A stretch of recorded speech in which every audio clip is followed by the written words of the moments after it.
I've already given it, he's got it all. Why am I even here? It's all You know? set up. So. Y'all don't even need me, Yep. so, awesome, well, I appreciate it. Uh-huh. We've got you, after like mayor's comments and all that at the beginning, Okay. before any of the departments get started, so. Hopefully I won't keep you here all night. Well, there's a few interesting tidbits. I've got a few little bullet points that I've added, like, Okay. one of the things that people don't realize is that this dam, it's only 15 feet tall, but more than half the storage is literally above the emergency spillway, so it's not there for the benefit of what we would call flood control from a property owner standpoint. It's more for the protection of the embankment. And so, and then that impervious area literally was a 40% increase in impervious area from when the original. Really? Yeah, so That is interesting. there's some, I mean, this is all, it's all shown, you know, with the curve numbers, but we went back and we just sort of did sort of a compilation. Flesh that out a little bit. Yeah, Awesome. and so, so just some little tidbits like that, and I'll probably throw those out, and, you know, we'll see where it lands, but, you know, it's, does the meeting start at 6? Or? 6. Okay. Yep. I thought it was 5:30. No, 6, sorry. That's all right. You were like, where's everybody? I'm here on time. You're definitely on time. Yeah. And then there's David.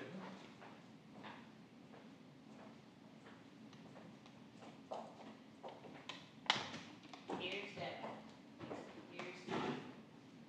Black collar. We're on the street.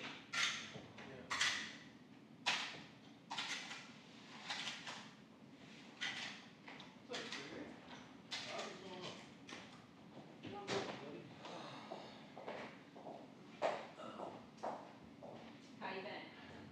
Good this weekend, so. Good, we meet again. I like to work myself too. Hot too. And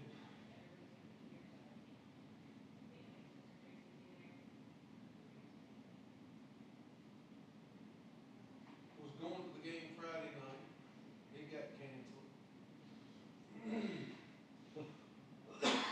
But then as it got closer to the game, as hot as it was, I said, You get Tracy set up on the side table, that'd be fantastic. then, got up Saturday. Michael had a ball game at 11, but he had a big locker room at Georgetown Middle School at 8:30. And it was just like that all weekend long.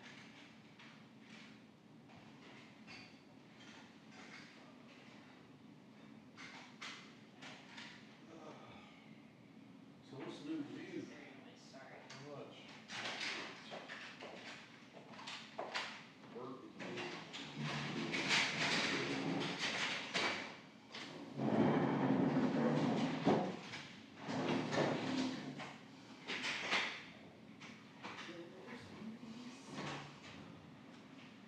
Trying to expand, but it's not working.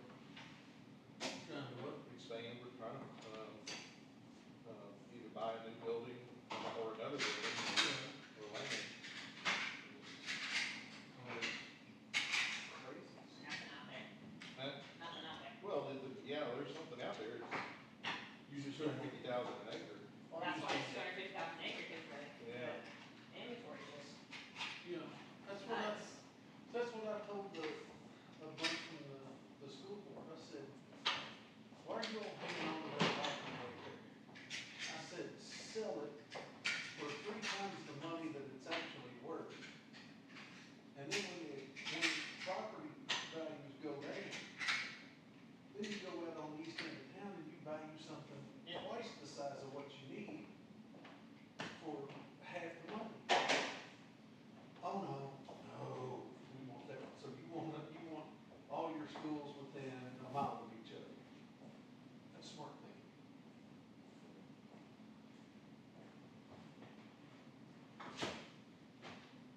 Kevin Kidwell told him, said, why don't we why don't we put the 3rd floor on Scott County High School and take the rest of the money and fix a bunch of the other projects that we got going on. It costs more to do that than build it.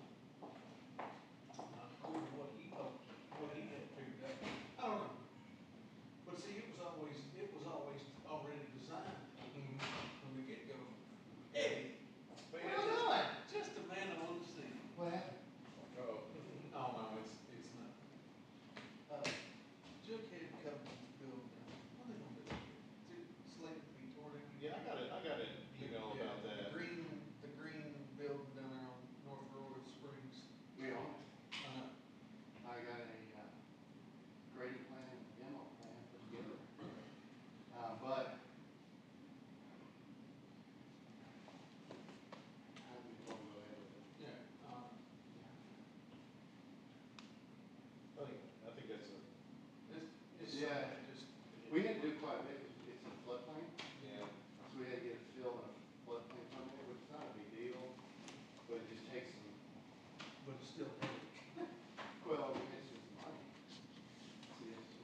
nice pretty new RAV4 sitting in the back parking lot. Thank you for picking that up. What color is it?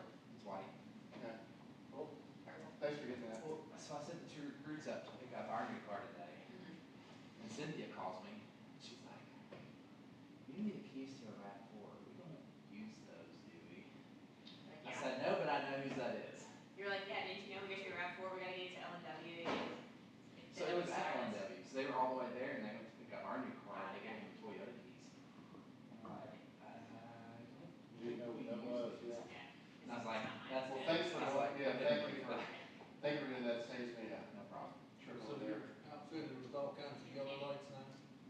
Well, I think it's my a office. pretty basic package. It's The just cinnamon discs are in my pull over office. the side of the road, kind of emergency lights, that kind of thing. So They want to put those on there.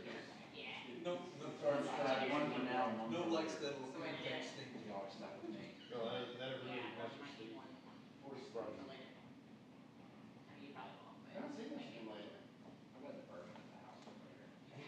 That's the for extra later. I guess he's still down at David Lesby's. By the time I get home building from down house there. meetings, I don't even have it in Which there. one? Like, it's One just on all South scheduled. 25 across from Steve. Especially if we have a morning. Unless meeting Devin in the kicked morning. him out. By the time I get home, it's Was 9, he 9:30. living?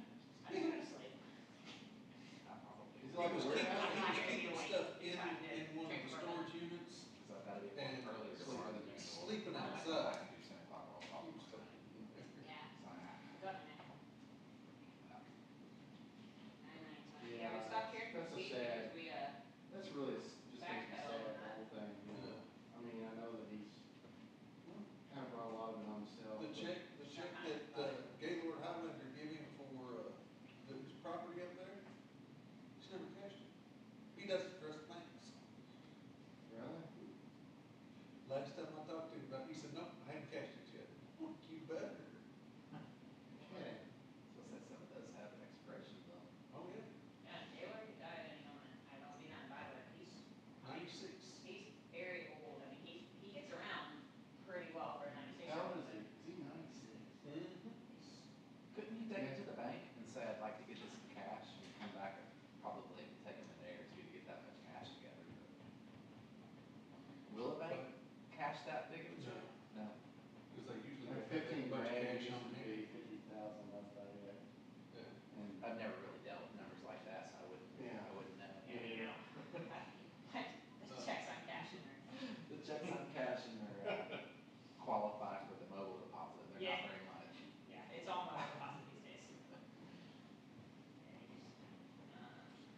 you get hooked up okay, Mike?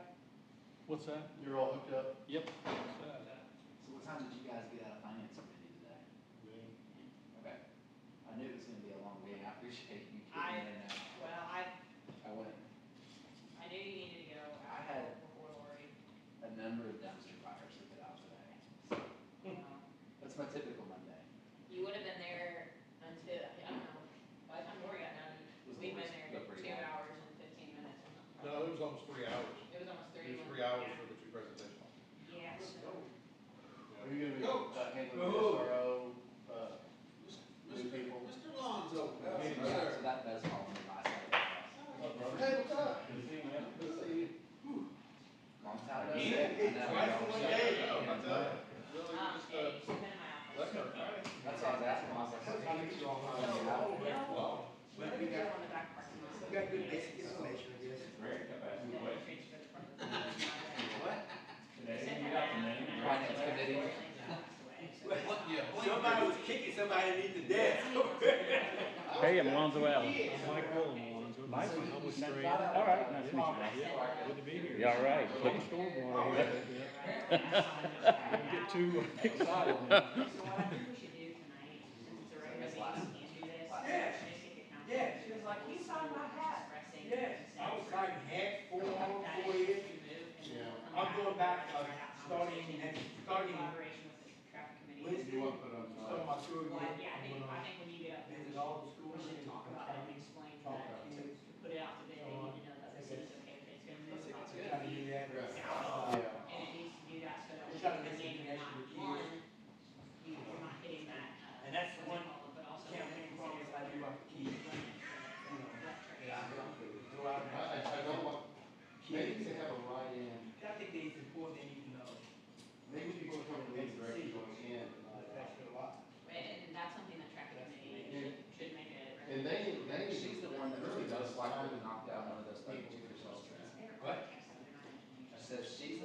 be most likely to knock down one of your 32 Christmas trees. I don't think, Oh, we're not their client. She's like a bull in a china shop. I mean, Really? They Everywhere said she they don't have a goes. dog in the Yeah. fight, they Yeah. understand why you would at Oh, we least got do all it. kinds of that snowman. So, The fever. but I was just like, you know, like, anything you just walk out on and get like just get a voice first, and then we'll come back. Smoothie. And then, Did you have a great vacation? I did. Good.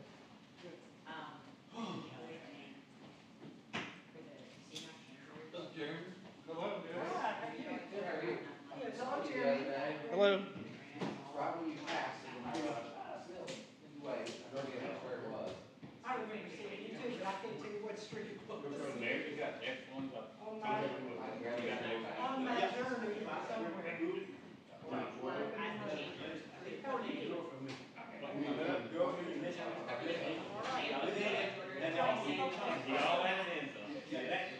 My four sons, I'm trying to keep up with them, it's a job. We're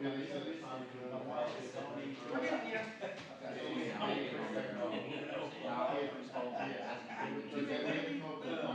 And I've got, And then you don't have to say you cover the other. Just make sure you mention that. it never ends. I mean, I wanted to, I've got. you know, keep it pace. I can't go. I'm good. And they do really well, but Good job. you still worry about it. How you doing? I'm doing great. I just use the hand sanitizer. That's okay. That's fine. On Friday,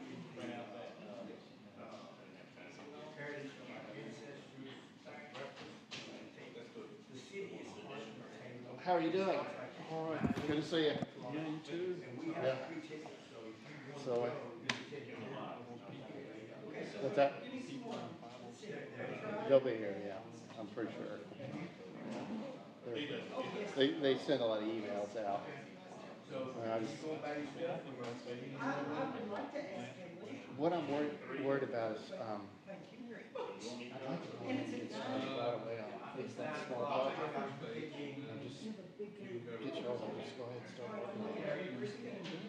But they want us to do the whole thing. I mean, that's gonna take, it's so, I don't know how, I guess it should be. it ain't gonna solve the problem. We get that, but I guess we wanna have some assurance that it's gonna have something like that. Yeah. But it has to be done. Because, I mean, we promised those folks we would do that. You know, I don't know, they're, so that's what but I'd really like to get. Yeah, I think that's, you know, being construction by the end of the year, you know, hopefully. Do we have to be permanent? You'll have to do easements too, for sure, a minimum easement. I mean, I've got a template. I can just do the easement description part, survey information, have a map. Hello there. Well, hi. How are you? Oh, sorry. No, you didn't. You do it. I will. Yeah, I'll be your cheerleader.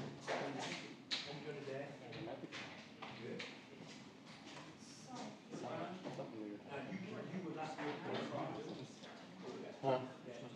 No, it wasn't. What's up, buddy? Good to see you. You know Michael? I do. Yeah. Yeah, I knew you. Y'all probably knew each other, ran into each other. I saw the, you know, we're on the agenda. Yeah, we have that thing and then change a little. Hello, how you doing today? And, I made a big mistake. I like, we did the Cardinal Drive project, and everyone was like, well, we don't like that fence anyways. We don't want that fence. And it just bordered the road the whole way. So I pulled it out and just removed the fence. And I was wondering, don't ever do that. Always leave. It's easier to look like that. The stories That's we a could big tell. mistake. How you doing, man? But that's okay. Never a dull moment. Yeah. Never hear about it. I recognize you. They're in here. How you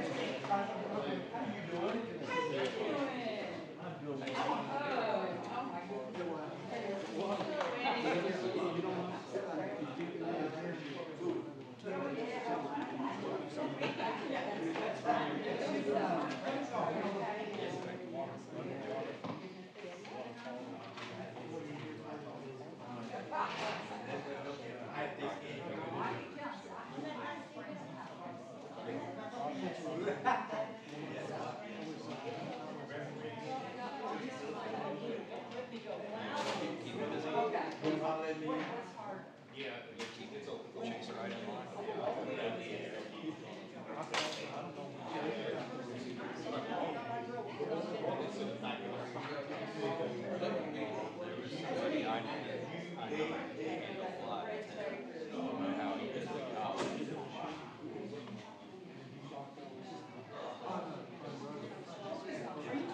When they receive where the library is at the high school, what's the football field on what is now Scott County? So it was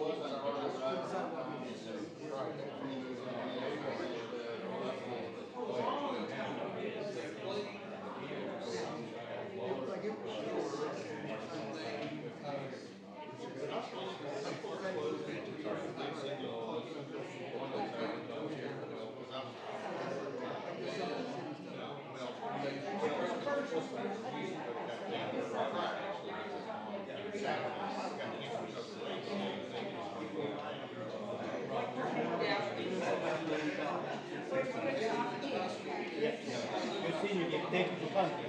All right. They started out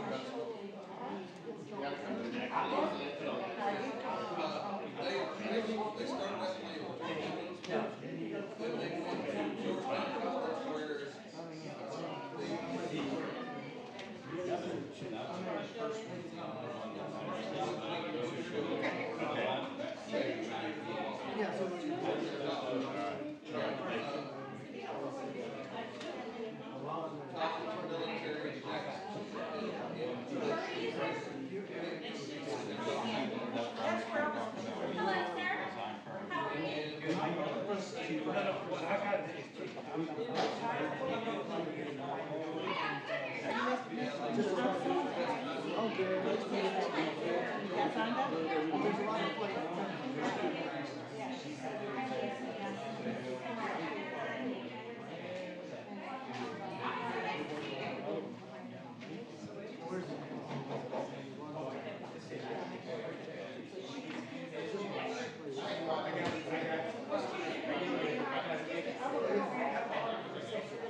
How you doing?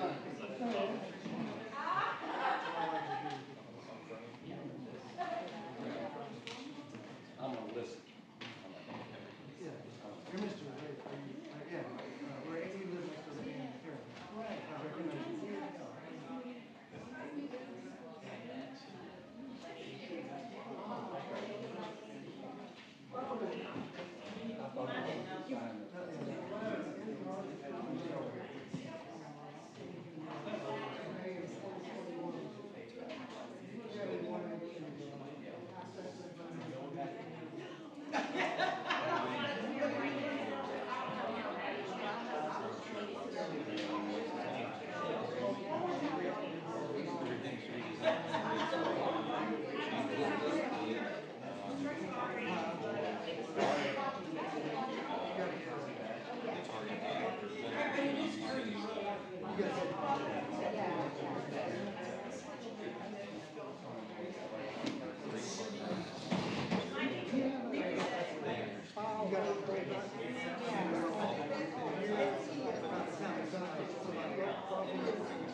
They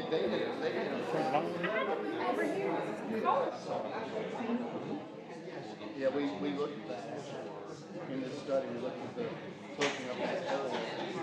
You know that thing? We went to methane safety.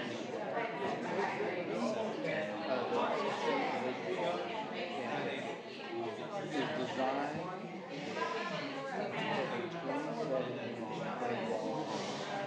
in one day. That's why it opens because it can't contain 27 inch rainfall.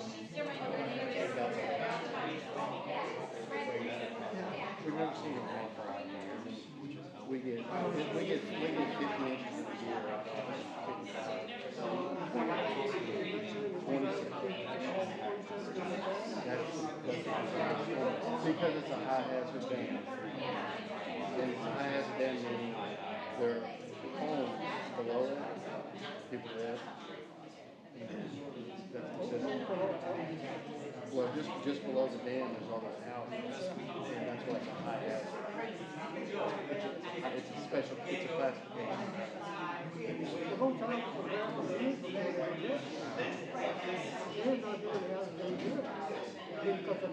Only up to those huge storms.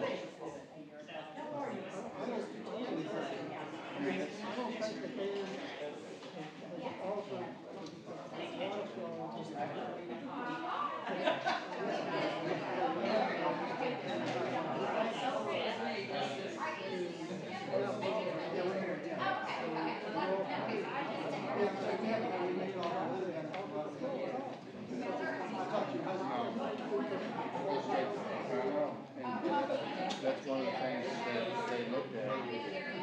Can we close that? Well, you can't close it off. You can't close it off otherwise, but you can put what? We looked. Well, I can't get a permit to do it. They were one. Very nice. You're welcome. Were y'all just up for this? Yeah. Well, y'all still do it.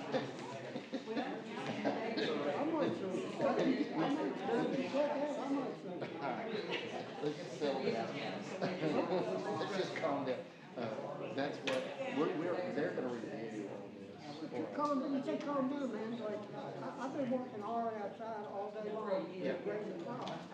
That's the difference between me and most people. Like, if I calm down, the world doesn't get better. When you start talking about sewage and stuff, see when you start talking about sewage. Yeah, That's what's on the culture for. yeah. Otherwise, it's just It's just make that change. they're trying to be safe. They're trying to be safe. But they're not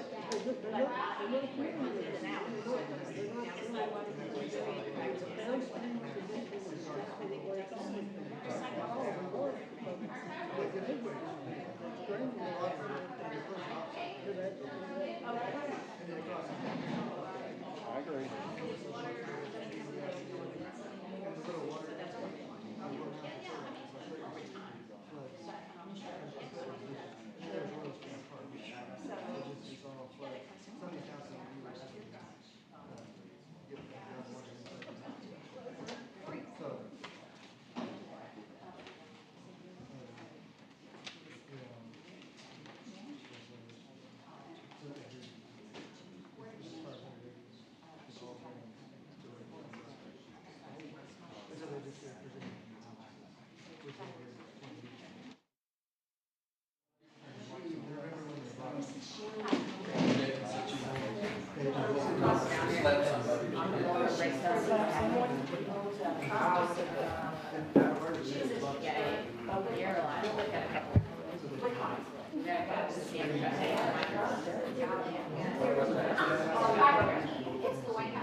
Wait, so are you Six have o'clock. everybody down there, make sure their mics are Everybody get the mics on? tonight, and they're set to go.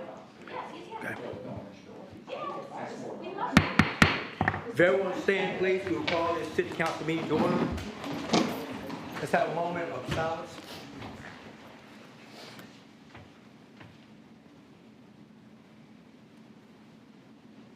Thank you. We'll ask Councilwoman Hambrick if she would lead us in the pledge.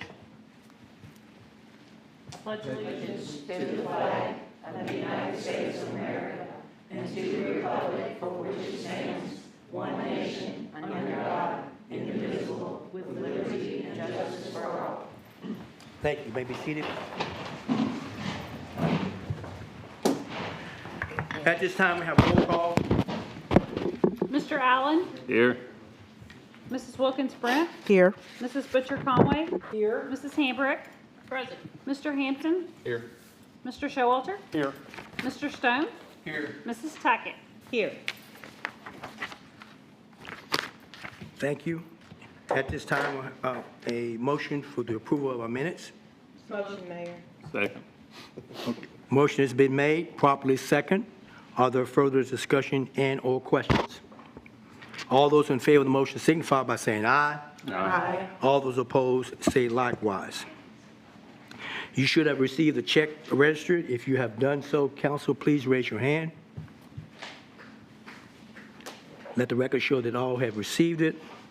At this time, we have public comments. A reminder, this is not a question and answer. You have 4 minutes to which to state what you want to state. And please be cognizant and respectful of that 4-minute time, and so that we can continue, that everyone else who wants to be heard can be heard. At this time, Kate, is it Belch?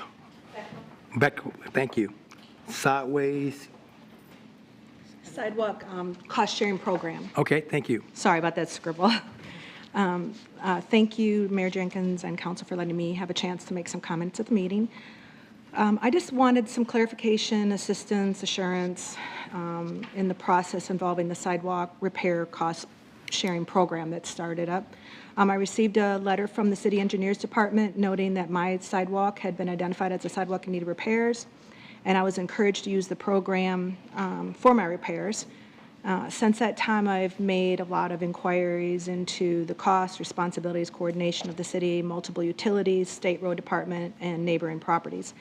I have kind of a unique problem at my property. I have an 11 by 18 foot piece of concrete, and in it are 2 Georgetown municipal water sewer manholes, a Columbia gas access box, which was decommissioned 2002, a KU utility pole with guide wires. A Georgetown tourism sign is also included in the sidewalk, which is about 2 feet into the sidewalk. And each item that's pressed into the concrete shows damage where the access was made. So in communicating with the city engineer, you have to sign a form that says that that is your sidewalk and that your sidewalk is damaged and out of ordinance, out of code. But the letter is also non-specific about timeframes, job specifics, just requires you to sign this form before you get any other information, which I think is a little difficult. Because if you wanted to get your own contractor, then they're also letting you know that you are going to have to do your own coordination with all these utilities and things like that. So, and then the other thing is I didn't really get clarification on whether or not I own the sidewalk. It wants me to sign something that says I own it, but then I don't have any control over what goes in it. Say like the tourism sign, which, I have no problem with that, and I am all for fixing the sidewalks, and I love the idea of having a cost share program. It's just that I would like some assurances that it's going to be smooth and that it really will coordinate with all these things, all these entities, all these moving parts, including the state road, state curb. So is the curb the cities or is it the states? And will it all get done at once so that I don't have this patchwork concrete, which, can I show you this so you can kind of have an idea what I'm talking about? Thank you. And that's pretty much it. I'm trying to get clarification on Do I own the sidewalk? Am I responsible for all the damage that goes on to it because I have no control over it? And that's pretty much it. And then the other thing is going forward in the future, after this has been fixed. The other side of the street, I'm on the east side of Broadway. The west side of Broadway has a beautiful sidewalk with really nice light poles and things, and all the utilities are underground. And all of ours are above. So we're kind of like the trashier side of South Broadway. So that's it. Okay. Thank you. You're welcome. Can I keep this? Yes, sir. Thank you. Thank you. Are you now thrilled to give?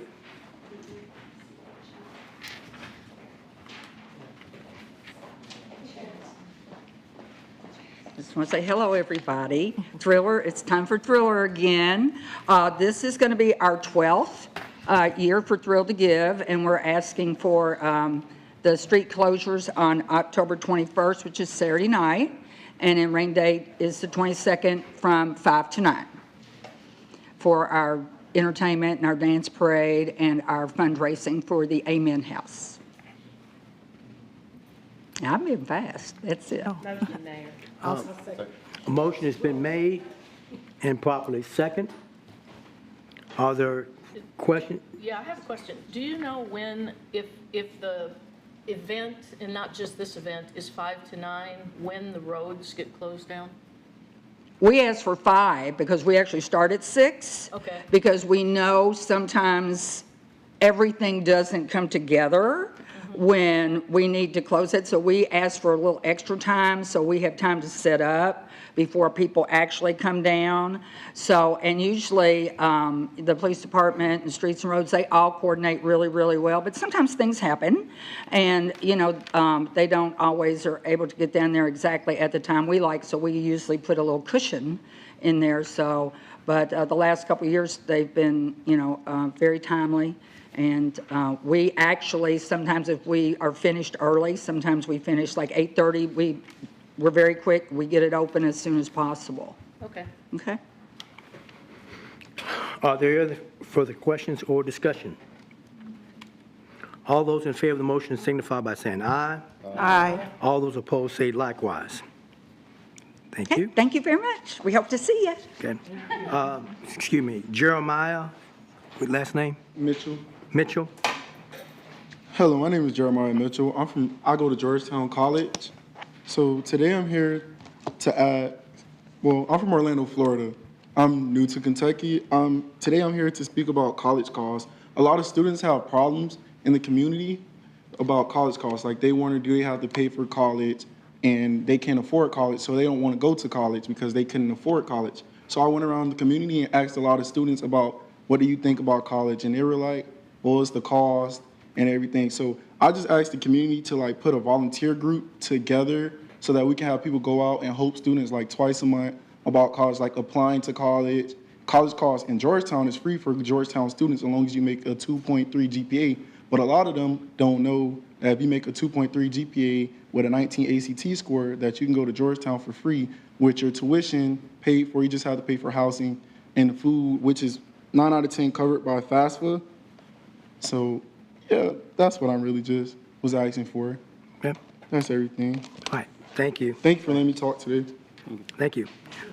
Stephen Price?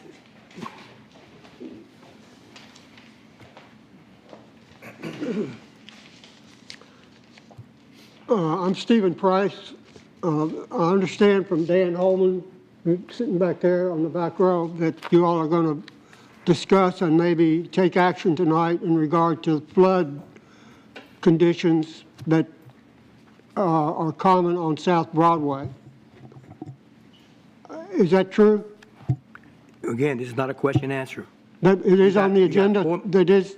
You got 4 minutes. State you. That is an item on tonight's agenda? Yes, sir, it is. Okay. I lived in the South Broadway area. I was raised at 618 South Broadway, at the corner of Lemons Mill Road and South Broadway. Later, my family bought a house at 607 South Hamilton, which is just catty-corner in the block, across the block. So I've lived in that block between Clayton Avenue and Lemons Mill Road most of my, well, from age about 5 until I graduated from Georgetown High School in '64.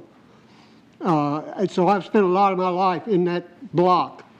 And McKnight's Pond, which is the so-called, now it's called the reservoir, south of Lemons Mill Road, was the subject of a huge capital outlay and improvement plan, plan and design and execution about, I think, about 20 years ago. And so they built a big dam on the north side of McKnight's Pond.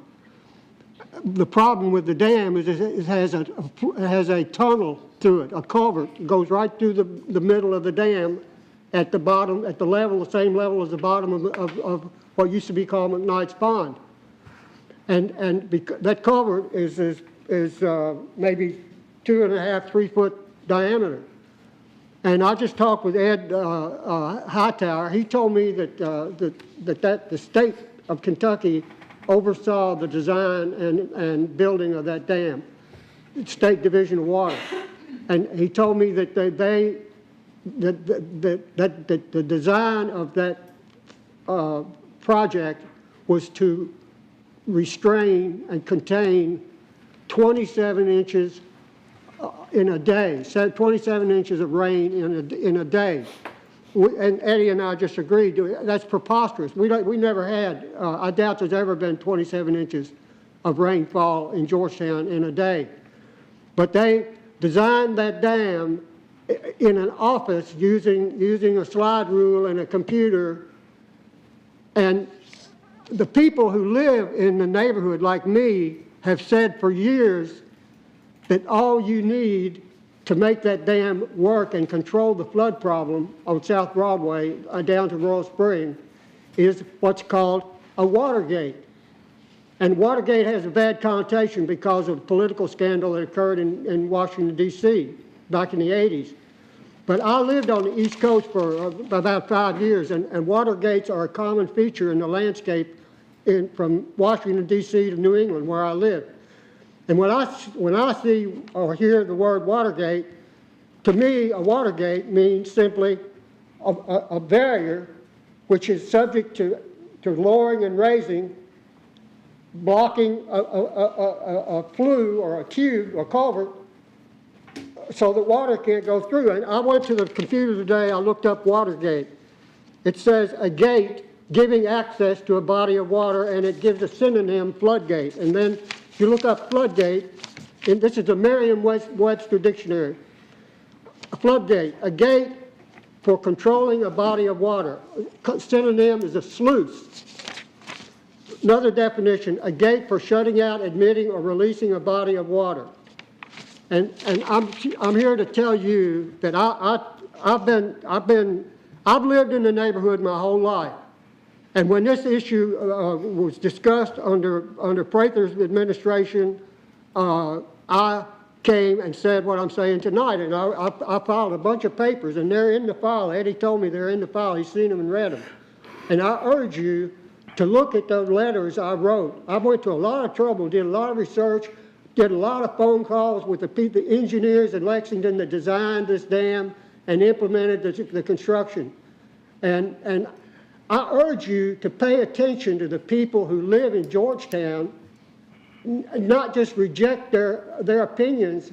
We are the people that live here and live with the consequences of decisions that you make. And often the decisions are made, in fact, most of the time they're made by people, the plans are made by people that don't even live in Georgetown, by engineers and financiers and who knows makes all these decisions. That Georgetown has got money and they pay these people to make the decisions for them.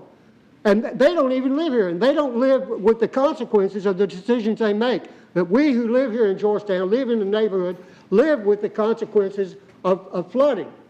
And Andrew Hart, I'm so glad, Mayor, that you got rid of Andrew Hartley, because I stood here before, I've commented, I've telephoned my comments to the local government. Andrew Hartley wrote me a letter, said, we don't want your comments.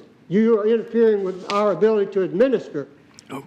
Well, I don't think administering is as important as simply producing and living in a neighborhood and being productive. Fortunately, Andrew Hartley's gone. And I thank you, Mayor, for unblocking my number. He blocked my number because he didn't want my Mr. comment. Price, I'm going to ask you to finish it up. So, My time up? yes, sir.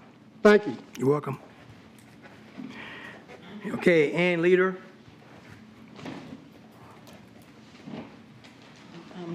Good evening, Mayor and members of the City Council. I'm excited to see that you'll present the stormwater report tonight. It's almost a year to the day that we sat, I think a year, has it been 2 years? I think it's been a year, maybe it's been 2 years since Strand people came to our front porch on South Broadway to discuss the issues. We found them really candid and honest about the costs and the huge project it is to correct this entire problem. So I just want to thank you for moving forward with this. And I hope that, I don't even know how to say this, I don't want to let anybody off the hook, but I know this is a very big deal. And it is a long-term project. And I would just say I'm hopeful that you all, so far, are interested in furthering the future of this town. It may not affect me, it may not help what I'm going through. And I understand that if it comes to that, I'll have to deal with that however is fair. But I just want to say I do understand that this is a huge thing. And thank you. I hope we'll have some time to talk as a group, in a smaller group, so we can understand some of the granular details. There's always the hope we would like to do and what we can do. And I'm eager, and I hope it will move forward to hear about what we can do so that those of us who live with this problem can come up with a solution for the rest of our lives and how we can handle that. So thank you very, very much. And all of you who have been so supportive of me, you know who you are. And thank you so much again. Thank you. Tim Thompson, the Fire Prevention Parade. Can I make it quick? Can I jump in? I didn't sign up, but could I? I'm sorry. Yeah, just related to what Ann said, I just wanted to. 5 minutes left. Give them to Okay, on her. Just there's a few neighbors here from Broadway. I'm sorry. And you're from Strand? Yeah, and we met you before. So I should have introduced you. So I wanted to let everybody know there's, yeah, Ray, I think here's some, the lady here in the purple and this gentleman, and in the back by my wife, and you live on Broadway too, so just these neighbors are interested to hear. So. She lives on Broadway, and you live down on Ely Avenue. Okay, honey. And then, and you're from where? Excuse me, Hope. Hamilton. Hope. Okay. Hope. I just want to introduce Hope. the neighbors. Just a minute. We're about to take a breath here. Too many people talking at one time. Okay, you got the microphone. You talk, please. Thank you. That's all. I wanted to thank you all for bringing this presentation forward. And there's several hotspot houses along the way. And Raise our hands, all of us who are in the. okay, I think that. And yeah, so looking at those maps, we've looked at the presentation, and so some of those solutions actually clear, like everything that's in color, and they'll show you, is flooding. So some of these solutions will clear all the color, like all the flooding, off of that one side of Broadway. I know it's very expensive. So that's the problem. So so for years, I guess in 2001, there was this master plan generated that kind of showed us what we needed to do. So we've known for years, and probably 40 years ago, bigger pipes should have been installed, from through the old city portion of town down to Royal Springs, as like Indian Acres and out up Broadway towards the cemetery grew like years ago. We've needed bigger pipes in the ground, and I think that's generally what Strand is going to recommend. So it's just either we can afford to do that or not. It would be nice to get, so I think this report seems to validate what we knew 20 years ago, but it was important to do an updated analysis. And 20 years ago did generate the Bradshaw Dam. Something came out of that report. So hopefully going forward, something can come out of this report with probably related to bigger pipes in the ground somewhere. Would be great. Thank you very much. Okay. Okay.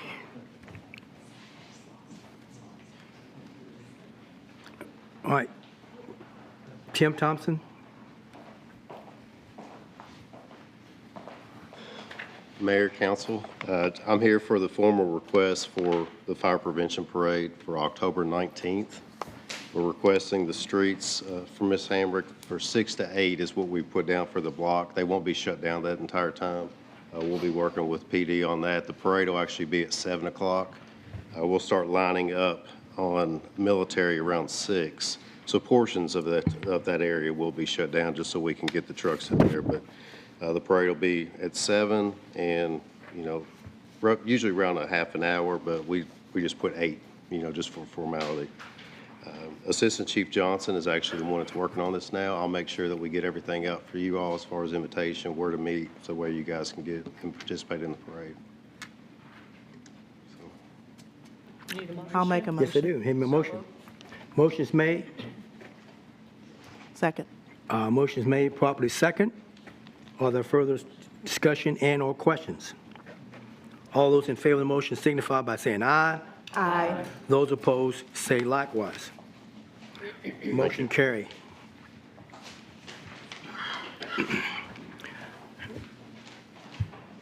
At this time, before I go into my mayor's comments, I want to take a moment to address a newly hired city attorney who began employment with the city on Tuesday, August the 15th.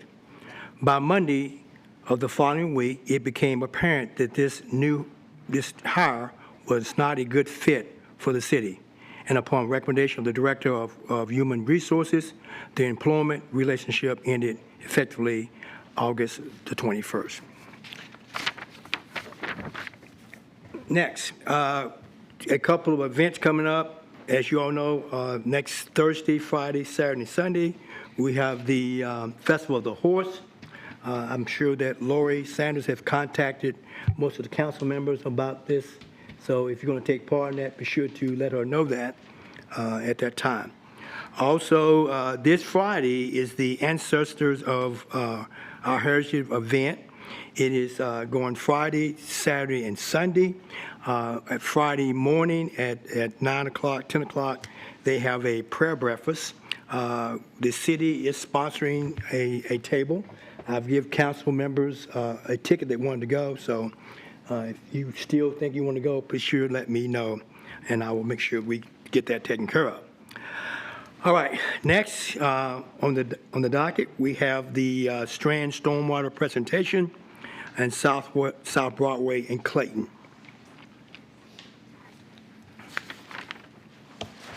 So just real quickly, I'm going to introduce the speaker for who's going to present the thing. He's with Strand Associates, Mike Woolham, sitting behind me. And we started this study approximately 2 years ago. We had some delays from the pandemic and a few other things that happened, or we would have presented it sooner. But the study is going to look at the downtown flooding on Broadway across from Garth Elementary School. There's primarily two homes where the channel runs directly between the house and then turns towards Rucker Avenue, and then all the water eventually ends up at Royal Springs where the water filtration plant is. So that whole area in there is piped underground, and the area covers about 450 acres of 3 watersheds. So it's a very large area, and it's mostly urbanized. So a lot of the stormwater just runs off. There's not a lot of channels along the way, and there's no detention. So that presents a lot of problems because it all hits at that one point. Strand will talk about the 3 watersheds. They'll talk about Bradshaw Dam, improvements that possibly could be made to that dam, although that may not realize a lot of benefit for the city. Also, the big benefit would be from conveyance. That's new storm tunnels running down Rucker Avenue all the way to Water Street into Royal Springs. Also, there's a couple of areas of detention that they looked at, primarily the city's property at the corner of Broadway and Clayton, right next to Garth Elementary School. And you'll see all this in detail in their presentation, which is a highlight of the full report, which can be made available if you really want to spend a lot of time studying it further. But he'll hit the highlights, Mike will hit the highlights, be about a half-hour presentation, and followed up from questions from the council. So I'll turn it over to Mike Woolham with Strain Associates. While Mike's approaching the podium, I did send the report out to the council. I know Ms. Tackett had a hard time accessing the file. If anybody else could confirm that they were able to view it, okay. I'll work on that for you, Connie, and if I need to print it, I can. Okay, well, thank you for having me here tonight. I mean, I know this has been a long time coming. You know, at its basic level, you know, when you think about runoff and stormwater and flooding, it's pretty simple. You know, you have rain, it runs off, and depending upon how hard it rains, it can become a problem. The thing that you run into, you know, particularly when you get into urban area settings, is that there's a lot of moving parts there that have to be considered, and solutions for that can become very difficult to understand and evaluate, and frankly, to be able to find effective solutions that make sense from the public's perspective. So kind of with that framework in mind, you know, we're here today to basically give an overview of the study, kind of help folks understand some of the considerations that go into alternatives development, and then how, next slide,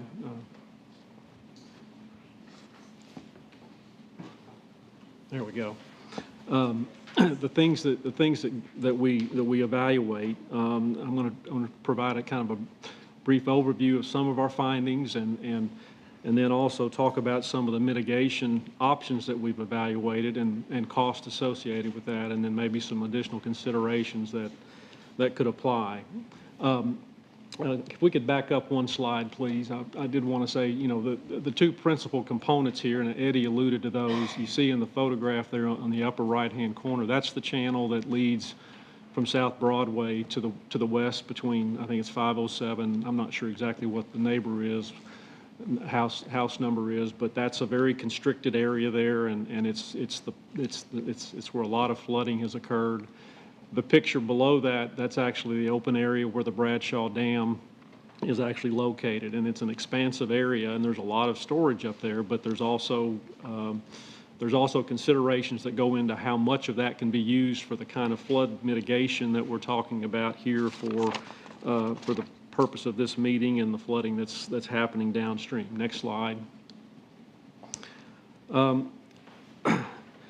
I guess a little history on the flooding impacts that have occurred over the years. You know, obviously the repetitive flooding issue in the SAG area is the dominant aspect of that. It's not necessarily the only aspect of flooding. You see that image on the right there, that's a map that shows those blue dots are, I think in 2015 we were involved with a stormwater master plan community outreach initiative, and those blue dots actually represented, I guess, documented concerns for flooding or street flooding or maintenance issues that came up just through public outreach and feedback that we had received. So this is, there's a history here that goes back, and I'm sure it goes back much further than that, but we've had outreach that goes back at least until 2015 where we've had an understanding of that. There was a previous master plan that was completed back in 2000, 2001, and I think that's when the I guess the genesis of the Bradshaw Dam came to be. That project was actually constructed, and then obviously it hasn't solved all the problems, and that's not to say that it's not performing some beneficial purpose, and I'm going to talk about that in a little bit here as well. And so my purpose here today is to kind of, and what we have done is basically take a critical review of that historical study, update that. There's a lot of new tools that are available to evaluate things maybe in a more comprehensive manner that we've applied, and we're going to talk about some of those here today as well. Next slide.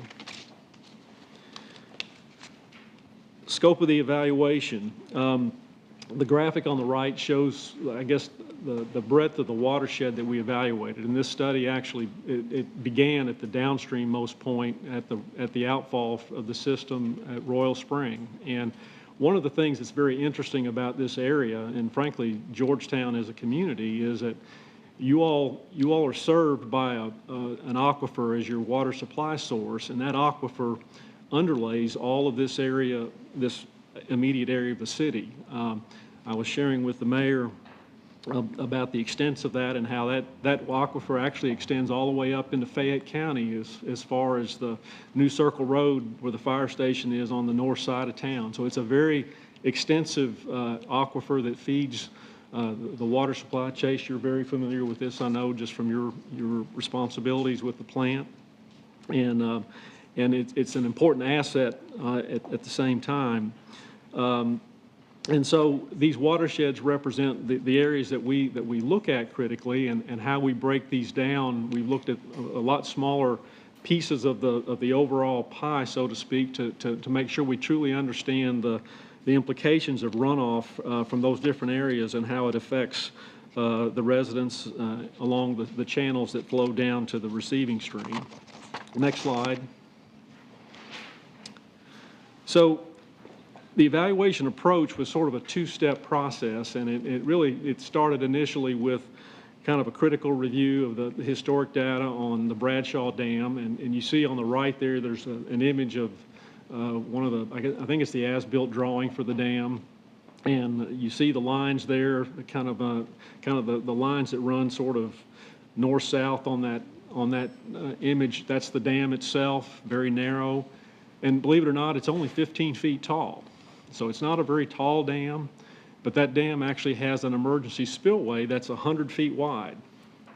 That's a wide spillway, and that spillway plays an important role because for the large storms, I think there was you mentioned the 27 inches of rain. The purpose of that spillway is to be able to convey that particular storm so that dam doesn't get overtopped when you have the probable maximum flood, which, there have been some of those that have occurred other places throughout the country, and it is the accepted design methodology for a structure like this, which is rated as a high hazard Class C dam. The table that you see there shows sort of a comparison of our review versus the original permit drawings, and I think the notable takeaway from that is that if you look back in 2000, the early 2000s when they designed the structure, there was thought to be actually excess capacity built in for future development or future restriction of flows to the downstream area. But as we looked at the watershed and we used I'll speak to in a minute, we found that there had actually been a 40% increase in impervious area in the watershed that's actually tributary to this dam. And that's significant because that increased impervious area reduced what we thought we might have available to help serve as a solution for this project, for this flood mitigation initiative as we've evaluated it. Next slide. So the evaluation approach, as we look at the watershed, we use a tool called XP Swim to perform, I guess it's a hydrologic and hydraulic analysis of the watershed, and it's got a very strong visual character to it, and where we've looked at all the different pipes and channels and linked all those together. We used a method to be able to quantify the actual impervious area based on some of the mapping, the modernized mapping system that you all have here in the county. And then basically use the output. This is actually an existing conditions for a 10-year flood event that shows you kind of what areas along the route flood. Bradshaw kind of being in the lower right-hand corner where that orange area is, and then Royal Spring where the outfall is in the upper left-hand corner there at the water plant. Next slide. So as we looked at the dam and its I guess its capacity, it does actually provide peak flow reduction currently, and there's a table there that you see on the slide. And for the 100-year storm, just to give you an example, it does actually decrease the peak flow for the 100-year event by 30%. So you're getting a fairly significant flow reduction with the facility. I think there's maybe been some speculation that it hasn't performed maybe to its potential, but it is serving a purpose. I think the other thing that's important to note too, and this is the, I guess, one of the limitations that a structure like this has, because while the structure may have 54 acre-feet of storage, only the portion below the emergency spillway is technically used for what you would consider a 100-year design storm or lower. And so literally the majority of the storage is actually located above the emergency spillway, just based on the way that the structure had to be designed to be able to meet the high hazard dam spillway design criteria.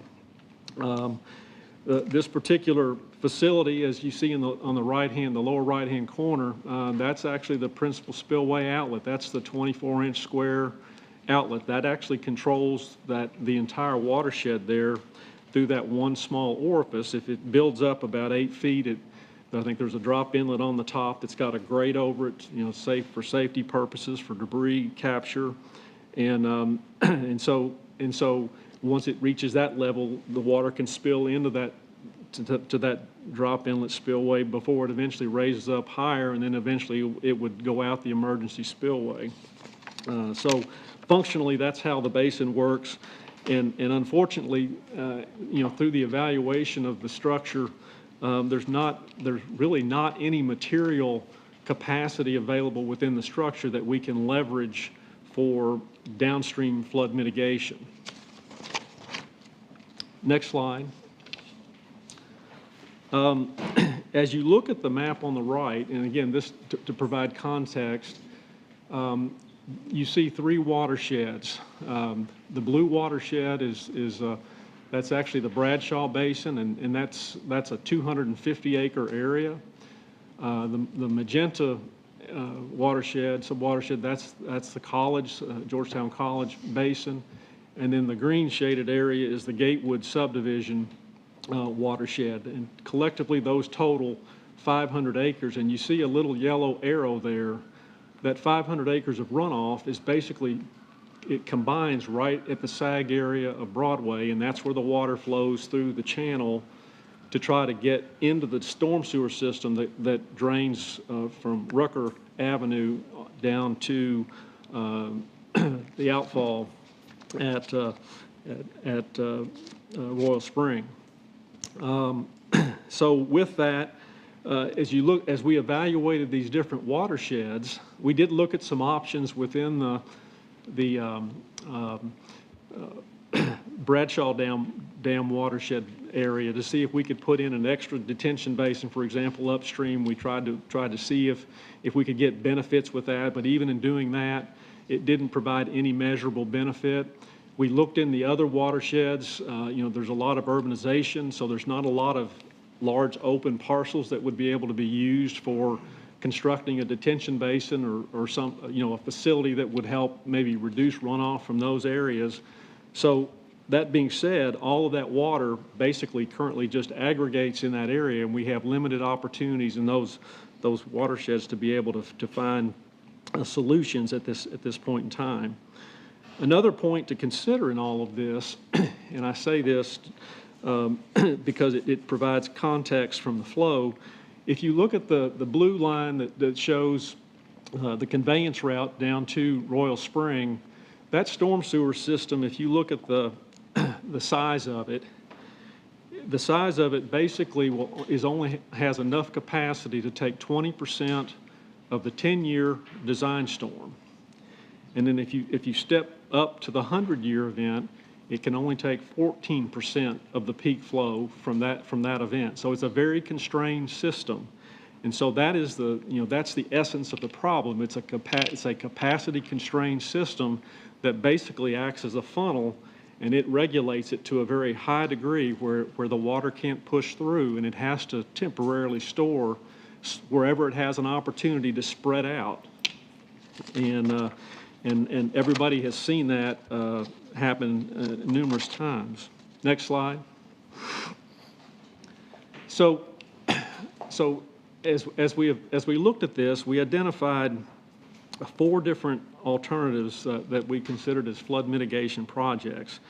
And based on some preliminary analysis, we used the kind of the 10-year 24-hour storm as a basis of design. And just to put a 10-year 24-hour storm in perspective, that basically means that there's a 10% probability in any given year that you could have a flood event of that magnitude that would happen. Doesn't mean it's going to happen only once in 10 years. It could happen every year. You just have a 10% chance that it could happen.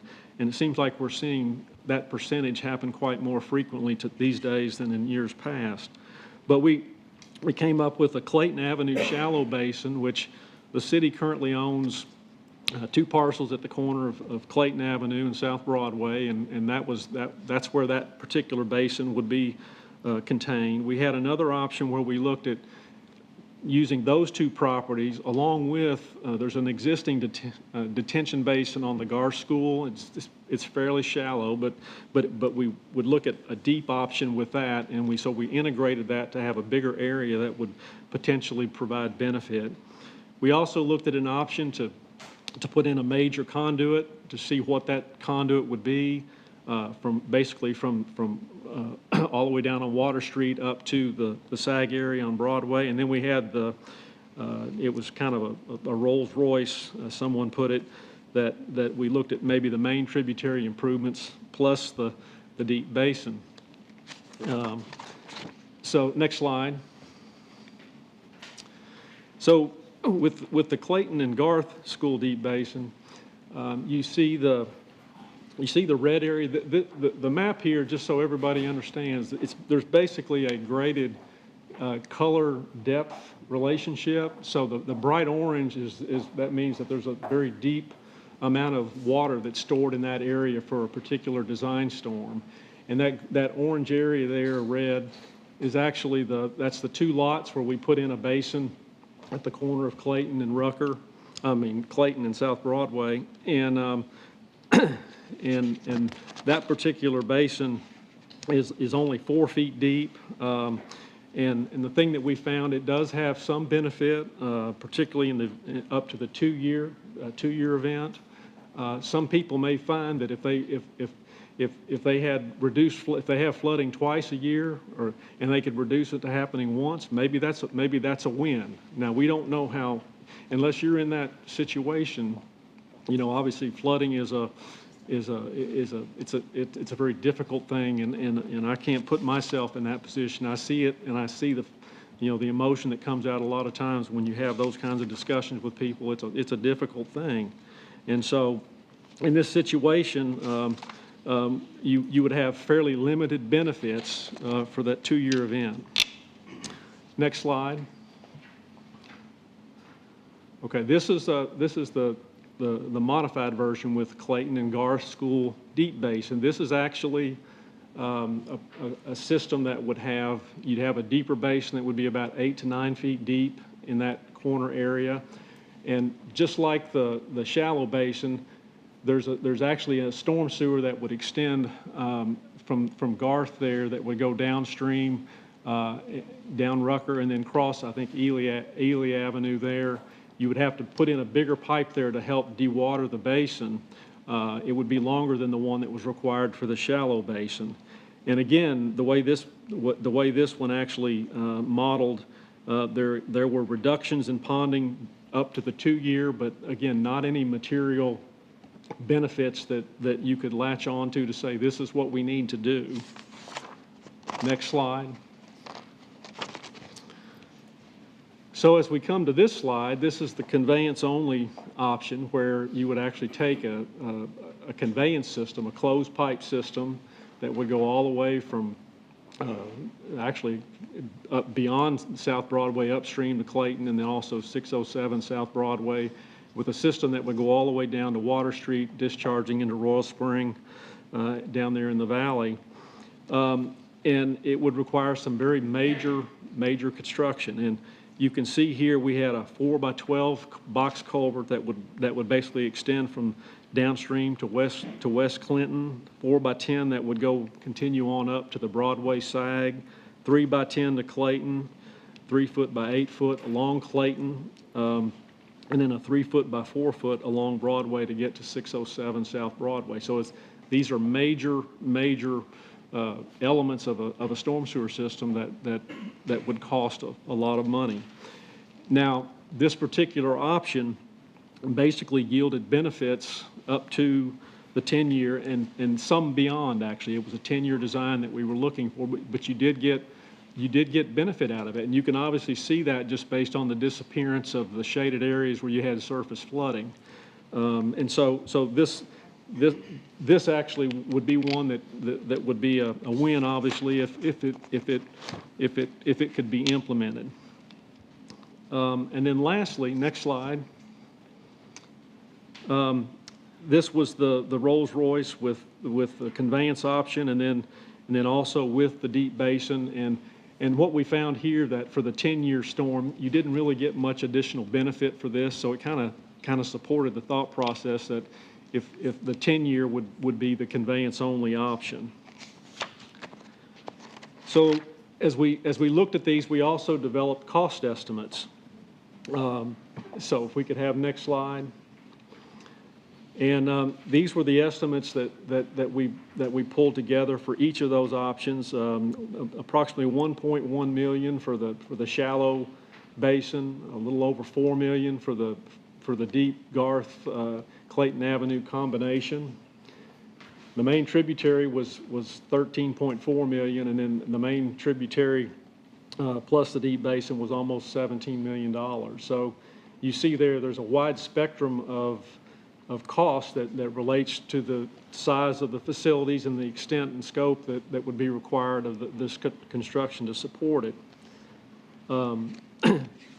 So a significant amount of capital would be required to, as you step up the ladder, so to speak, with these different options, how that would play out. We also identified some additional considerations in the next slide. These relate to obviously how you would implement a project, whether it was the first one or any of them for that matter, like property and easement acquisition. Some of these, the majority of the construction would be maybe within right-of-way. Obviously, it may be difficult to do that along South Broadway, since that's actually a KYTC owned and maintained roadway. So there would have to be considerations for acquisitions that would be necessary for that. We also looked at underground detention. A lot of people, have a thought process that maybe there's something better with underground. It's better because it's out of sight. Typically they cost more. You may get the same benefit, but they cost more to build. But it also is a way to maybe do something on top that would be useful and repurpose the land that would be on top. So there are cases, and I think you see this in a lot of urban areas where they try to apply underground systems because the cost of land is so extreme that it's worth it for that extra investment. We also thought, well, maybe even we could look at even smaller design storms. We started out with the 2-year and went up, but maybe we need to look at more frequent events and see if there's some other short-term measures that could be applied. We also made some notes about rehab of critical infrastructure. A prime example of that is the channel that runs between 507, from South Broadway, and you can see that channel. That's kind of a picturesque on the bottom there, but then you look at what's going on top of that, the photo on top, it's flooded, and I know there have been places and sections of that system that have collapsed and been replaced. And so it is something, just like all infrastructure, it has to be maintained to some degree because it does decay over time. And that is certainly something that might be, you would want to look at for the system even further downstream as it is today, because there's a lot of corrugated metal pipe that is in inventory in your all's storm sewer system are things that you deal with on a regular basis, which Eddie can certainly speak to that as the city engineer. And then finally, a recommendation, to explore alternative funding sources to see if there's some avenues there that maybe be able to help augment, what you might need from a financial standpoint to be able to support a major project like this. So So basically, the findings that we presented, it's not here to make a recommendation that you should do A, B, or C. It's to present sort of a kind of a suite of options to look at and see where you fall on the spectrum or what you can do, and help, frankly, help educate everybody on what the challenges are, and then the magnitude of some of the infrastructure that would be required to cure it. So with that, I'd be happy to entertain any questions that you all may have. I have a question. Go ahead. No, please. Go ahead. You talk about a 2-year, 10-year, 25, 100 years. Can you quantify that in terms of inches? Because Yeah, like a 10 years, like 4.28 inches in 24 hours. I think 100 years, 6.68. And then a 2-year, I'm thinking that might have been around 2. I've got it in my little report here, but I think it was 2 point something. I don't recall exactly what the value for that was, but let me get. Yeah, I've got it. I'll look it up for you. So the 2 years, the 1 year is 2.48, 2 year 2.97, 10 year 4.28, and 100 year 6.68. and for this community, what we typically see, would that be the 1 year or the 2 year? We see more of that? Well, and with that, do we see the flooding yeah. extent? Well, for new development, you may look at all these storms because they develop to a newer standard. What we're dealing with here is an older part of the city where it sort of evolved, maybe predates what you would consider modern design standards for storm sewer and runoff, stormwater runoff. There's a lot of communities that are dealing with flood mitigation, and you see varied points where they try to design. Like Lexington, the 25-year storm event, that's sort of their flood mitigation standard. If you were doing some kind of a project, they would want you to design it to the 25-year. Now, that isn't to say that there won't be cases where they can't do that and they might do something lower than that. But then we've seen other communities that are looking at things like the 2-year or the 5-year or the 10-year. It just really depends on circumstances and kind of the degree of impact that the flooding has on the community. So what do we see more of? What's the frequency of those 1 year and 2 year storms around this area? Well, it could be like a 6 month or a 1 year. I mean, it's just a smaller precipitation value. All you're trying, it's a way to justify, even with a smaller system. I'm not sure that we would recommend it, but a smaller system, it would help you justify to extend like a new pipe connection to offload a system that frequently backs up. You could find ways to maybe leverage capacity. Like the option that we had, when we with those basins, we had a pipe that would run a little further downstream. We were able to get into a point in that existing sewer where there was actually some capacity available that we could use for that particular design storm. And so that's what I'm saying, when we look at smaller design storms, to see where we'd be able to maximize capacity and usage of what's available maybe a little bit further downstream, because what happens is that channel, it actually kind of narrows and then it goes into a system there that's throttled, and if it can't get in and there's capacity a little further downstream, there might be a way to sort of short circuit it and offload where you're actually getting a better service out of the facility. Thank you. Good question. The options of cost presented here, the 16.8 for the additional 3.5 million from the conveyance only, I understand you to say that there's not that much more to gain from that? Yeah, I mean, just from the standpoint of at least benefits, we're looking at areas that are flooded, and again, this was a 10-year basis. You get some benefit for it would be beyond the 10-year event, but you look at the cost and you have to say, is it affordable? And again, you have to step back and take a look at the bigger picture in terms of what's the benefit with the expenditure. With the, you mentioned underground detention. Is there any idea as to the cost of that, what that would do? It's a lot. I mean, a lot. Those big chambers, Yes. oval chambers, you've seen them. Yeah. Right. And you know, you'd be talking about trying to put in, and the way those systems work, you know, they've got these segments, you know, like you can get these units, they're structural elements that you have, like columns, you know, and they have slabs on top of them, and you install them below grade, and I mean, it's a major construction effort to put those in.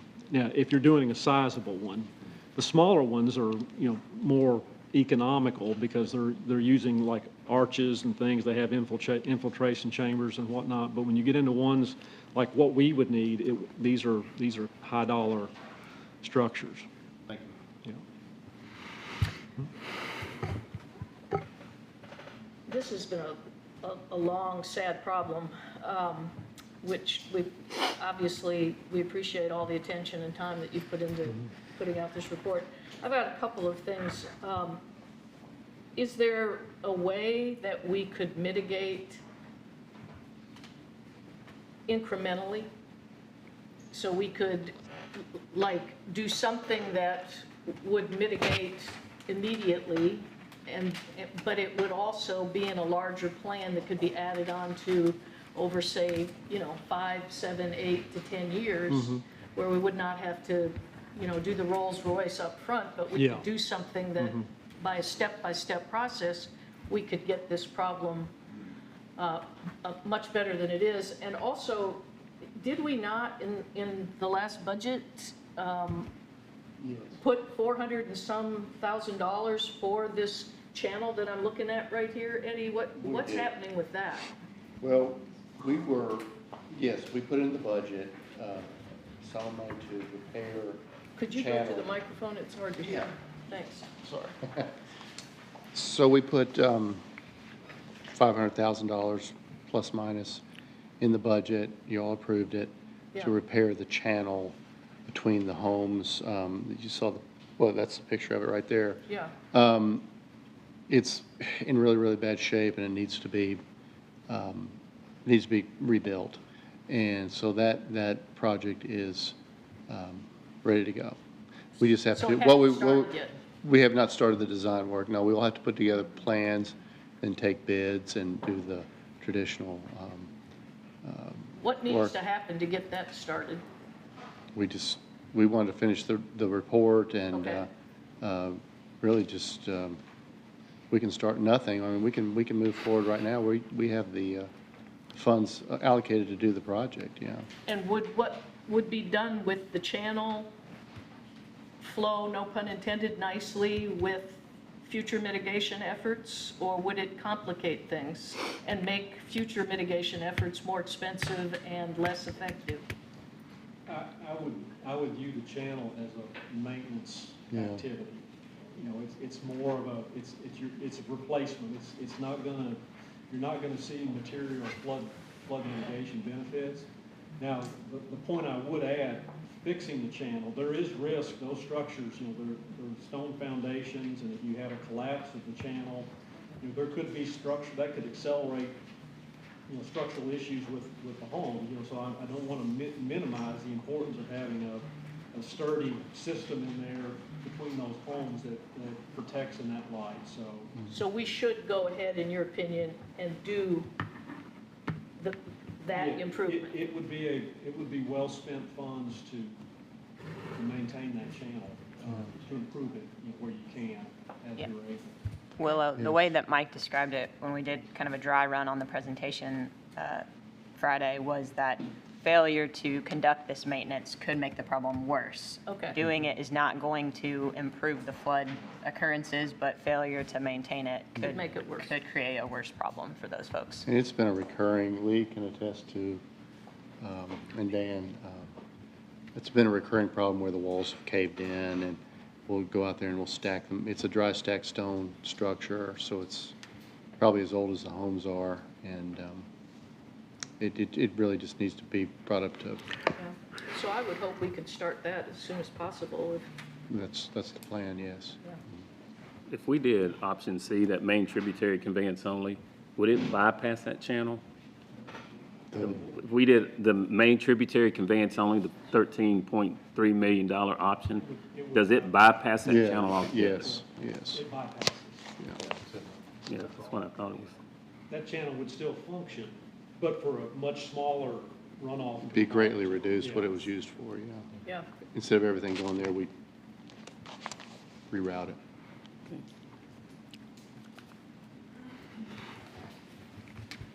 Anybody got $14 million laying around? Mike, if this was your project, to try to fix, what would you recommend?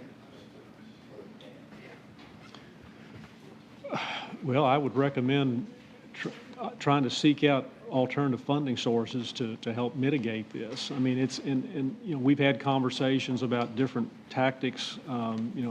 You look at people or entities that contribute stormwater flow to that area. You know, you've got a major roadway that runs north-south through there, and the water on that hits that pavement, and it basically runs down into that sag very quickly, and it basically takes the capacity out of that system. And so, is there a way to partner with entities like the Transportation Cabinet, you know, potentially reaching out, you know, through FEMA, if there's hazard mitigation grant opportunities that could be leveraged with them? You know, there's also been some discussion about other potential funding sources the city may be trying to pursue on its own accord, you know, for stormwater, water quality, and stormwater management. So there's different avenues that you could take and look at it in that regard.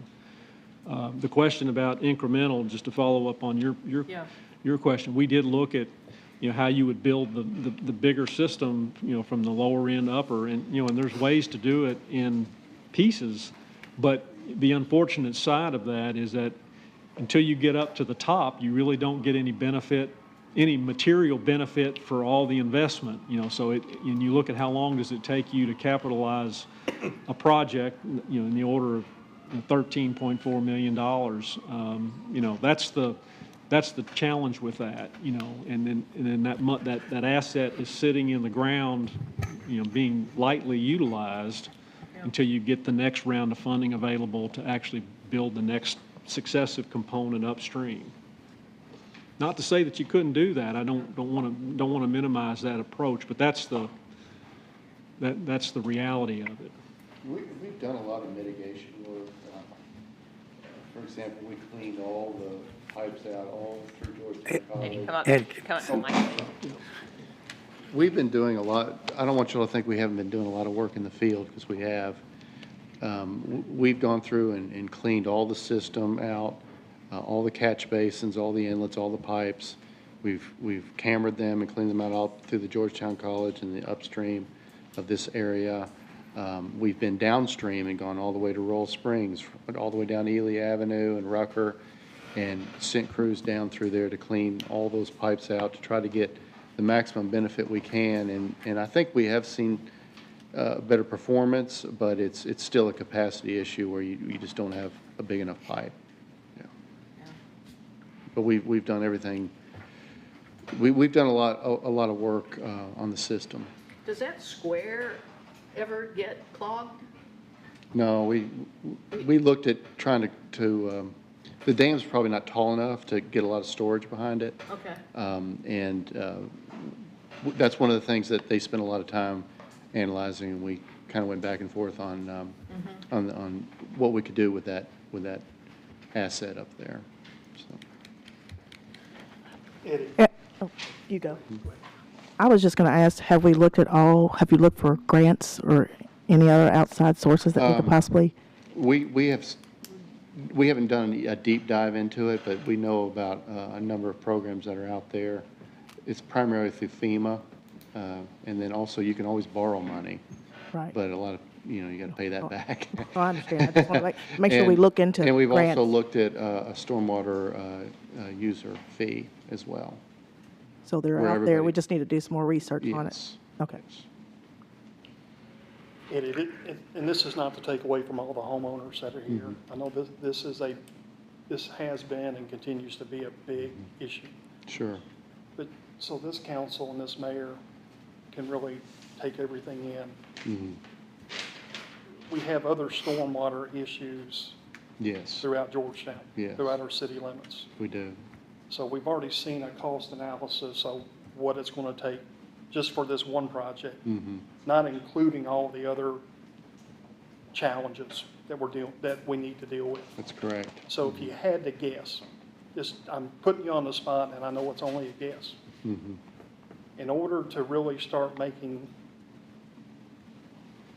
change for the better, I mean, are we looking at probably, I know I'm just aiming high here.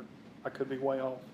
Would you guess at least $35 to $40 million in stormwater issues right now that challenges? I shouldn't say, well, it is. We have, It's an issue. when we did the utility study, you remember that, we identified at least 30 projects that we put a dollar figure to. I don't remember off the top of my head what that total came to.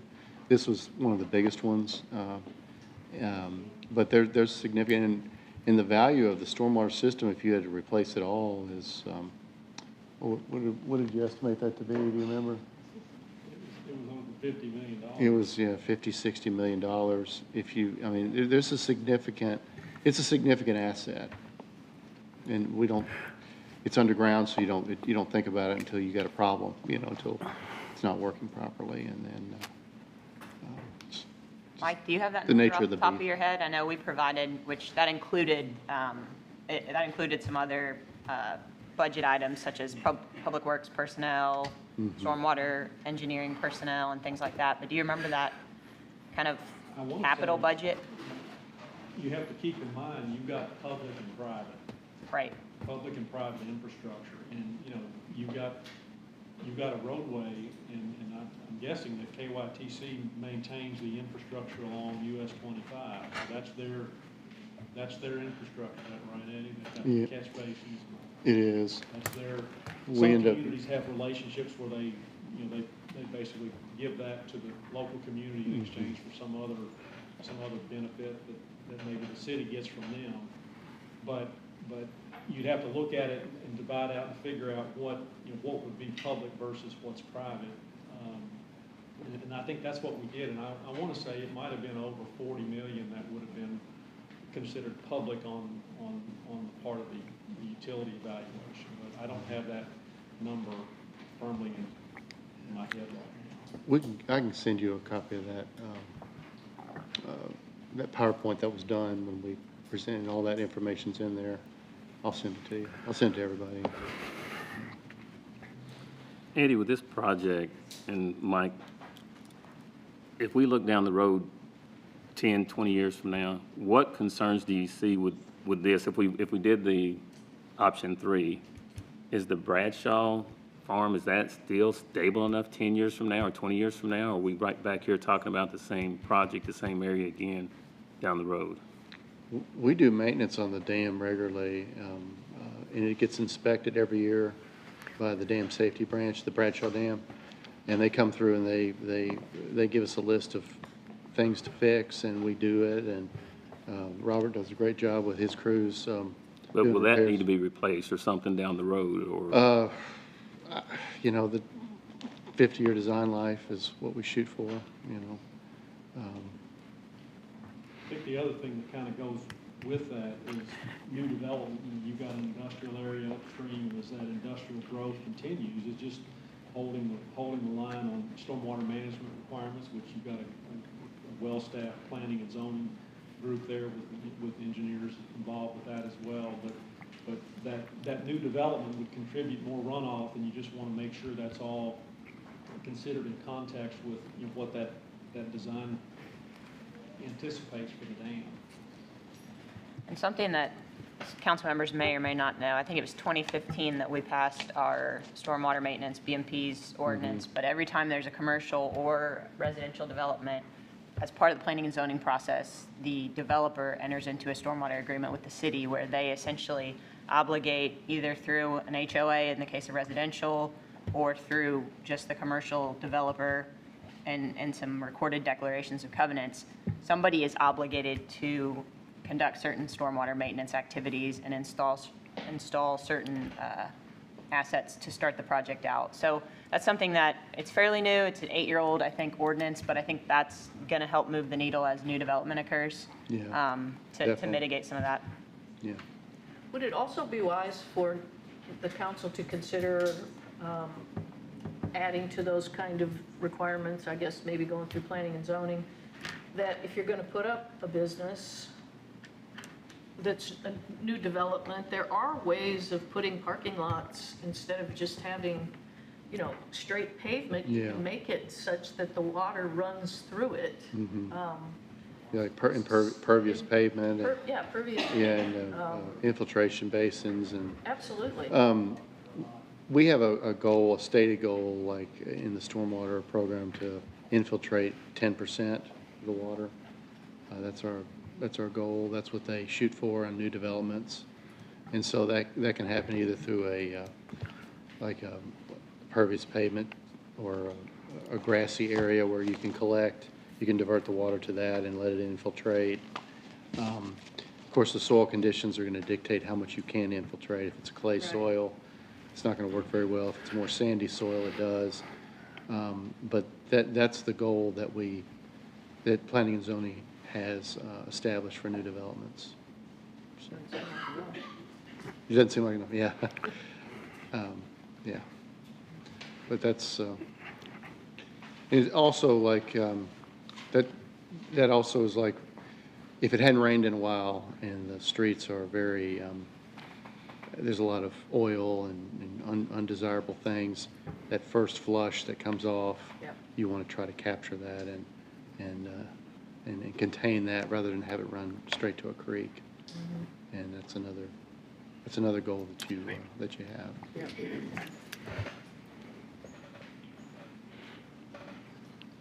It's a complicated issue. Yeah, I want to add one thing. Yeah. Mr. Allen's question about the dam. We actually met with dam safety as part of the preparation for this and the completion of this study to talk about,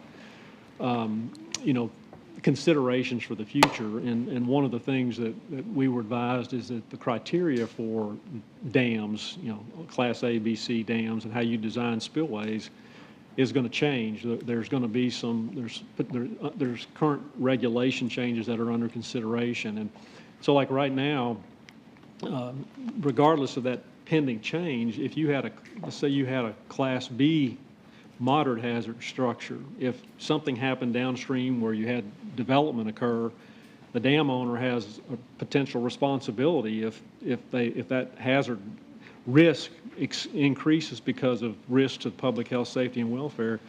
The dam owner can be required to actually upgrade the structure at their cost to mitigate that risk. So that's something that's a real issue, and what we were advised is that the new regulations that would come in, this particular facility would be grandfathered in as it currently is, but new structures would come in and they would be subject to that if and when those regulations are actually implemented. So that is a consideration, and there are organizations out there that review this issue globally across the country because of what you're seeing with there have been some recent dam failures in different parts of the country. So.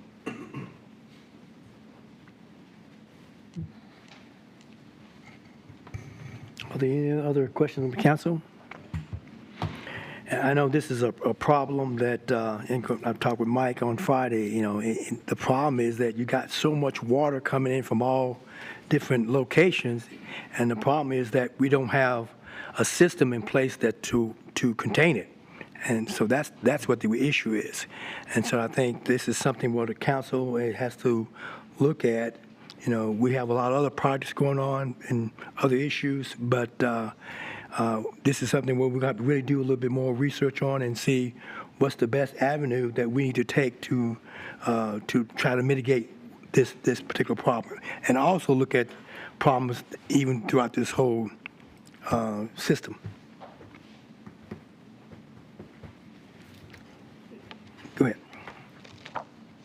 Go ahead. Mr. Showbart, you want to say something? Go ahead. I'm assuming we're not going to take any action tonight. What I would ask, just because I know Right. quite a few homeowners here Right. live in that immediate area. If nothing else, can we at least, if we haven't already done it, at least start looking at state and federal programs? We are starting that process. You know, we talked about that on Friday. And Yes, try to get some information back. we're doing that. Designated time frame, and not let this go on out until next year.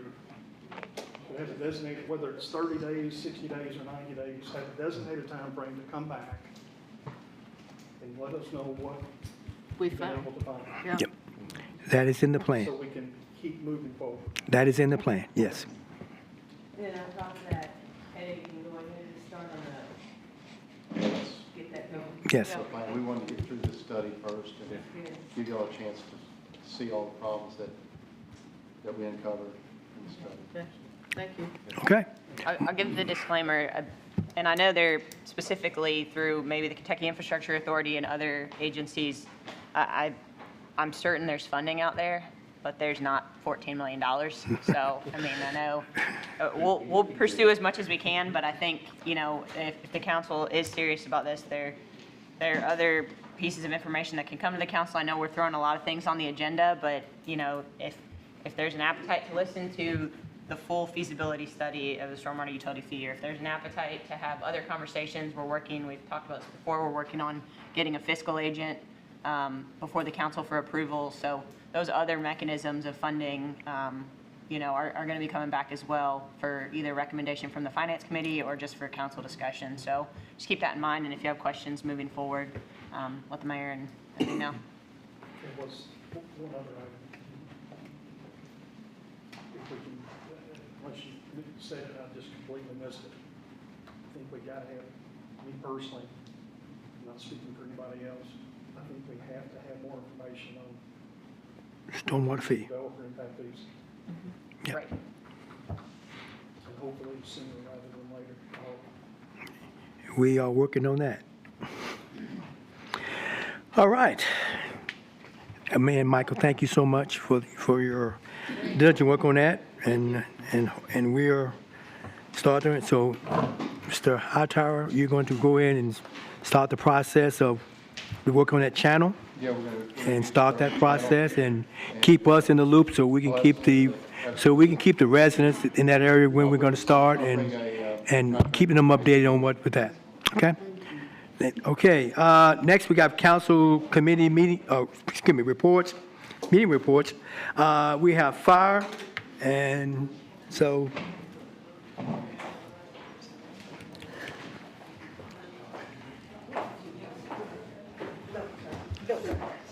All right. So we're ready to go with that? Mrs. Brent and I had our monthly fire committee meeting last Thursday with Chief Thompson and his leadership staff. It was a fairly short meeting, but there was some good information that we learned. Again, I don't want to speak for Mrs. Brent, so you correct me. You can speak for me. If I get anything wrong, you correct me. But one of the pieces of information that really caught, I think, both of our attention was the fact that Chief Thompson's looking for 2 firefighter positions right now. And if I'm not mistaken, I think you told us that you had 31 applicants for 2 positions. 31 applicants for 2 positions. Now, I don't think all of those applicants met some of the requirements, so I mean, that number ultimately, I think, dropped by a few, but it's pretty good. It's pretty good. And not only was that a high number, but there were also quite a few of the applicants that are currently working for neighboring communities and local fire departments. So I think some of the changes that we have made most recently earlier this year are making a difference. We talked about 2 items that are on the agenda, which I won't discuss in great detail because I'm sure Devin and Chief Thompson will be able to talk about that later. But I believe Mrs. Brent, unless you correct me, that she and I are both in support of both items on the agenda here that we're going to talk about here in just a few minutes. And one of the last items for me was at our last council meeting, one of the items that Chief Allgood mentioned was that for recruiting, that he's looking to possibly wrap one of his cruisers to be able to use for recruiting. And the reason I bring that up is I just saw last week, as I told Chief Thompson, the Scott County Sheriff's Department has a pickup truck that for the DARE officer. And if you haven't seen it, it's an attention grabber. It is. Whether you like it or dislike it, it's an attention grabber. So we talked about, possibly somewhere down the road, obviously you can't wrap a fire truck, but maybe one of his command staff leadership vehicles or a battalion chief vehicle, that it could be used for recruiting. And I don't think it can hurt. I think it can only help. So hopefully that's something that we can continue to discuss moving forward. So that's all I have. That's until we get to the agenda item. So, All right. Just one quick comment. On those 31 applicants, you'll hire 2. Can we check to see if any of them are police officers in there, please? Throw that in there. That's a good one. We need it. It's usually the other way, that the police officer jumps to the fire department. Mr. Allen, I don't think that's the case. I'm just kidding. And I think, being at that committee meeting, I think he says he's got 13 interviews. Is that correct? So of those 31, so they're interviewing 13, and some of them are already certified. So all 13 are certified. So therefore, they're already been somewhere else. And again, just to comment on what Councilman Showalter said, the fact that we took bold steps to actually make this, the fire and police, an even playing ground to compete. And you see what happens with that, and that's what we want to do. That provides better service for our citizens, because that is one of the main infrastructure that we forget about, that we have to be able to provide police protection, fire protection for every citizen that lives here. All right, and next is the Public Works. Yes, Mayor, thank you. Mhm. We had a really good meeting. We actually had a Zoom meeting with a representative of Norfolk Southern Railroad about moving Bridge Street Bridge. They want to demolish it for us and pay the city some money. It was about a 5-minute conversation, and Devin and then we'll be working on the contracts to get that together. What bridge? Bridge Street Bridge off of Elkhorn Meadows, Elk Plaza and all that back there, the court. Yeah. It's been shut down for a long time. Yeah. And the deal is that it's not capacity enough for them to do double going through there, so they want to tear it down so that it'll accommodate them, but they're willing to pay the city some money to do that. So they're going to work on contracts to get that together. And then also on the railroad bridge on Lemonsville Road in Clayton, it's scheduled to be reconstructed later this year. Kentucky Department of Transportation is bidding that out. And then Eddie's checking on using recycling milling for I-75 project and cheaper cost for parking at the center of town. Actually, we're going to talk about that tonight. We have more information on that. So that's an agenda item that we'll follow up on. And we talked about capital projects for public works, skid steer on agenda tonight for state contract, and then the wood chipper will go out to bid in September. And just remember, we brought this up, Festival of the Horse starts September 7th, and Main Street will be closed from Broadway to Mulberry starting at 2 p.m. on the 7th, which is Thursday, right, Robert, for the chili cook-off. Anybody want to make chili, come on down there for kids with pots, or what? Toys with pots. Same thing. It is. Kids with tots, yeah. And then they'll open back up, the streets will open back up on Sunday, September 10th, around 7. We had asked about parking downtown and maybe moving the fence behind City Hall to make that accommodating. The fence cannot be moved. They've already started doing that. And Court Street could be closed sometimes during City Hall construction. Just wanted to throw that out there, make sure everybody was aware of that. Not really for sure, but it will be off and on, especially when they start working outside. And the committee also talked about doing some beautification on the lot, the vacant lot at Clayton, Broadway, where we tore the house down. Maybe try to do something pretty there when you're coming into that corridor. So that's the extent of our public works. Can I add a little bit to the Bridge Street conversation? Please. No, you covered it very well. I did.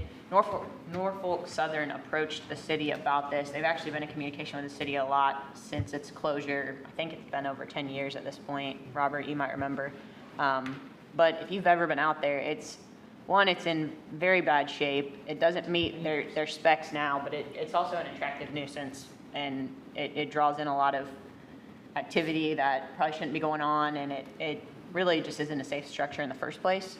The benefit is they're in the business of doing things like this, so they're much better suited to demolish it safely. Obviously, any contract we enter into would require them to shore up the sides and, construct some kind of railing, because if you go back there, it's just a drop off. So it's really an interesting premise. They're going to bear the cost of demolition and haul off, and then they're going to essentially write us a check. 13.7 million sounds like a good amount. It's just a little bit less than that. They've proposed 125,000, which is pretty standard, but I think, it's pretty significant. It's a risk mitigation factor, but another factor is that we will, through this agreement, reserve the right to reconstruct a bridge. So if we ever wanted a bridge there, we could put it back, and Eddie's worked with structural engineers on site to discuss, the question of could it be rehabbed, and essentially it's no. So if we wanted a bridge there, it would be a demo rebuild regardless. So I think it's a very good proposal, and we're working with them to bring something to the full council, like Connie said. And also, just to remind you that that'll be on our dime if we rebuild it. That's money we're going to come up with. According to railroad specs. Yeah. And we have to go to them, they have to help us give the specs and all that, and then, whatever it costs, it'll be on our dime to do that, so, just something else to. But at least they'll be safer. Yes. With what they're doing, what they're proposing. Okay, next is the Finance Committee. Okay, thank you, Mayor. We met this morning, quite an informative meeting, 4 hours in fact. The first item we had on the agenda was the Scott County Revenue Commission. They presented a presentation to us on the occupational tax revenue. Just some stats here. The occupational license tax for 2023 was $53.3 million. That's the largest in the collections they've ever had in history. That's a $5.1 million increase over fiscal 22. In fiscal 22, they had approximately 1,199 new business accounts open through the Revenue Commission. And currently, they have 9,113 open and active accounts with city net profit liability. Of those, 4,671 have filed returns as of 2021. So if you do the math, that's a delinquency rate of 51.25%. In 2021, net profits tax collected was a little over $3 million, $3,059,000. And, we discussed ways that we could, current measures that we have in place, and then maybe some that are needed in the future. One of the city to use vendor pre-screen process to assure compliance with the Revenue Commission on all contracts and services. What that means, if somebody wants to enter in a contract with the city, they have to prove that they're, current on their net profits tax. Planning and zoning code enforcement forum to ensure developer and builder compliance with the Revenue Commission. Create pre-screening process for all individuals appointed to any boards or commissions in Georgetown. Again, that's to make sure that anybody that's going to be appointed to a board, that they are current if they own businesses or for net profits or occupational tax. And the need to strengthen education for startup business, just to make sure that they are in compliance and they understand how important it is that they keep current on their taxes and because it is a source of revenue for us. And lastly, we discussed publishing a directory of compliant and non-compliant businesses. Sort of, Devin, correct me if I'm wrong, but sort of like, property taxes, but it wouldn't list who it was, or amounts or anything like that. Is that correct? And then lastly, they will be here on September 11th at the next council meeting, and they will present this to the full council. The next item we had was a discussion of a restaurant tax. Currently, we have a 3% transient or hotel tax in Georgetown, and we are investigating up to a 3% restaurant tax. So the economic impact estimated in 2018 would have been around $2.4 million on that 3%. We also discussed who would hold these taxes, and for this purpose, tourism would be the tax holder, the revenue holder.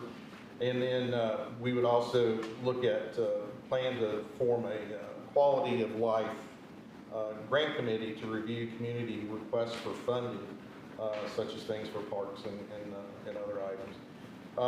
Signature event, grant funding, and tourism promotional activities were topics, and then revenue to be used for community tourism promotions. So again, Lori will be here in October, and she will do a full presentation to council. We also talked about impact fees and discussed with CAO Golden and Finance Director Clark to develop and initiate a request for qualifications to identify a firm to study what this initiative would look like for our community. So there will be some scoring, and then that will be brought before the full council for everyone to see what that looks like. We just talked about stormwater utility fees here, so we mentioned that we talked about it earlier in our finance meeting. The feasibility study, phase 1, is completed. That was $60,000, and we just reviewed that. We also talked about what the next phase might look like in terms of funding sources, implementation of a utility fee, what that might look like. The cost for that's going to be around $200,000. So just had some discussion around that. Again, that will be brought to council for council to review and participate in. A city fiscal agent discussed the need for long-term strategy for debt structuring, and we're going to solicit 3 firms to interview, and these are firms that are familiar with this type of debt structuring, and then make a decision on who, and then we'll bring that strategy before the full council so council can see what that strategy looks like. Net gain contracting restructuring. All city departments are on net gain server except for Georgetown Police Department. So we had discussion about moving them to the net gain server. That's going to be a cost of approximately $5,000 per month. It will help in server security and align city departments to one managed service provider. And again, this will come before council, it looks like on September the 11th. So everybody get a chance to see that. We talked about City Hall tax credits. Starkyard Bank will be awarded the historical tax credits, and council will have to approve that, so you will see that. The cemetery request for additional personnel. We discussed the request to move away from temp labor to add 1 full-time staff. We also had further discussion about investigating nonprofit organizations to fill this need. There are some nonprofits that have a program where the individual will work up to a point through the program, and then they will go out to the community and work with a partner that the nonprofit has. So we're just having some discussions around, is that a possibility for us to look at? Council will see that, propose that at a later date. We talked about the new EMS building out by Toyota, to be built out by Toyota, and it's to reduce the response times countywide. The original cost of this program, which is a city-county joint effort, the original cost was $5.3 million. That was the architect's estimate. So went out, and then ARPA funds of $2.25 million was earmarked from the city to cover the city's cost. The project went out to bid and came back at $2.6 million over the 5.3, so a new cost of $7.9 million. The county negotiated that $2.6 million gap down to $1.3 million for a new cost of $6.6 million. And then our split of that would be $3.3 million. Minus what we put in for the ARPA funding of $2.25 million, the city's gap is approximately $1,050,000. And this cost will be applied to fiscal year 25's budget. The ARPA funding should cover the work completed in the current fiscal year. So we're going to have to come up with more revenue to cover this project. But council will see this probably at the next meeting, so we'll have more discussion about that. We were all wore out and went to Gavin's and party.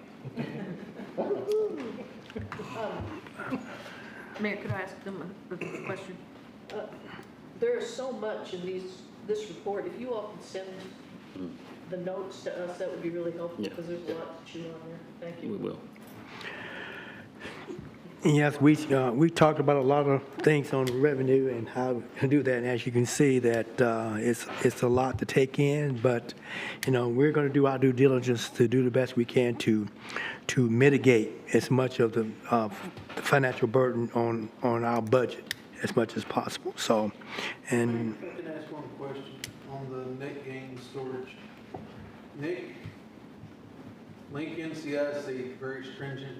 Is that possible? Yeah, so the Lincoln CIC would live not in listener. So what we would be looking at doing is Well, specifically, even them storing files with Lincoln NCIC information, is that allowed?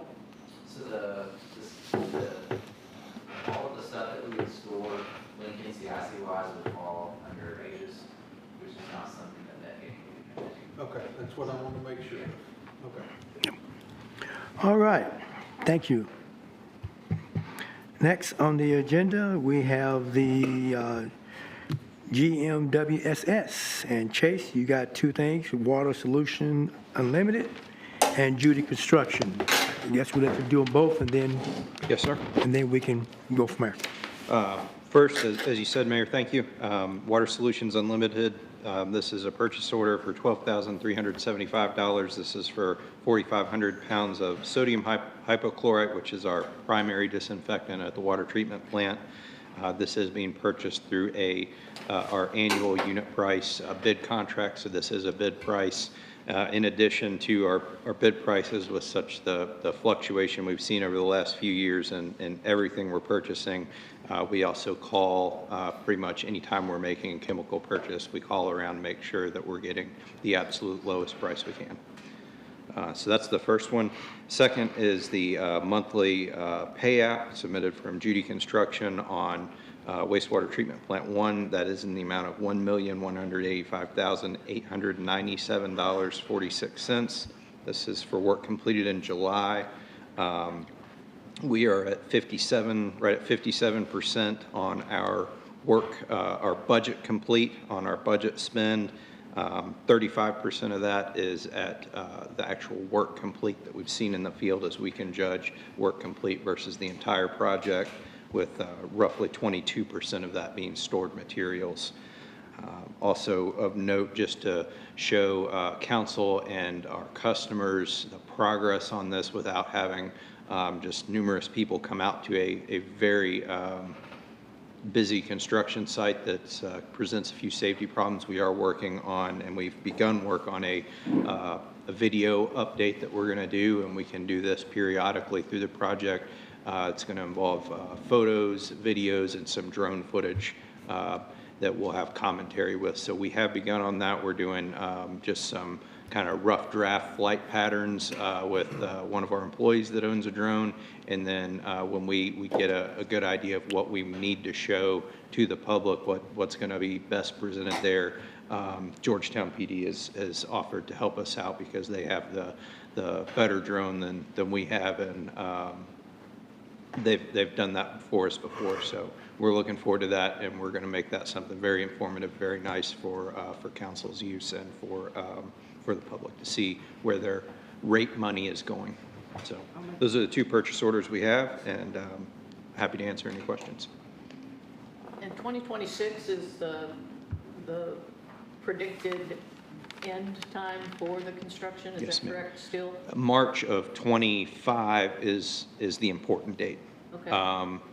what goes on into 26 is probably I'm the only one that will care about, and that's when we get our punch list taken care of, all of our final grading, our painting, landscaping, things that are not of a critical nature to operate the plant and receive new flow, get people off our wait list. So March 2025, it will be fully operational, other than the Yes, punch ma'am. list? Yes, ma'am. And we'll cross our fingers, and with a little bit of luck and the great amount of resources that Judy Construction is dedicating to the project, devoting to this community, let's hope that it's even sooner than that. Okay. I'll make a motion. Okay, a motion has been made. Second, Mayor. Second. Are there further questions and/or comment? All those in favor of this motion, say aye. Aye. All those opposed, say likewise. Thank you. Thank you, Mayor. Thank you, Council. All right, city engineer. The first one is A, it's a municipal order approving center of town parking lot improvements. Yes, thank you, Mayor. We went back and took another look at this project, and I talked to our rock suppliers, Hamilton Hinkle, the rock quarry, and they have an opportunity to use recycled material coming off of I-75.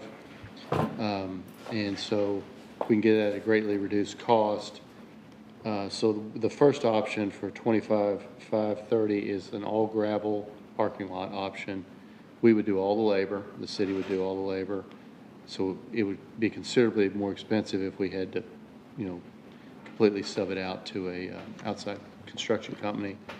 We would that's just materials cost only. So that's the cost of the materials to get trucked to the site for that first option, which is basically 12 inches of material compacted.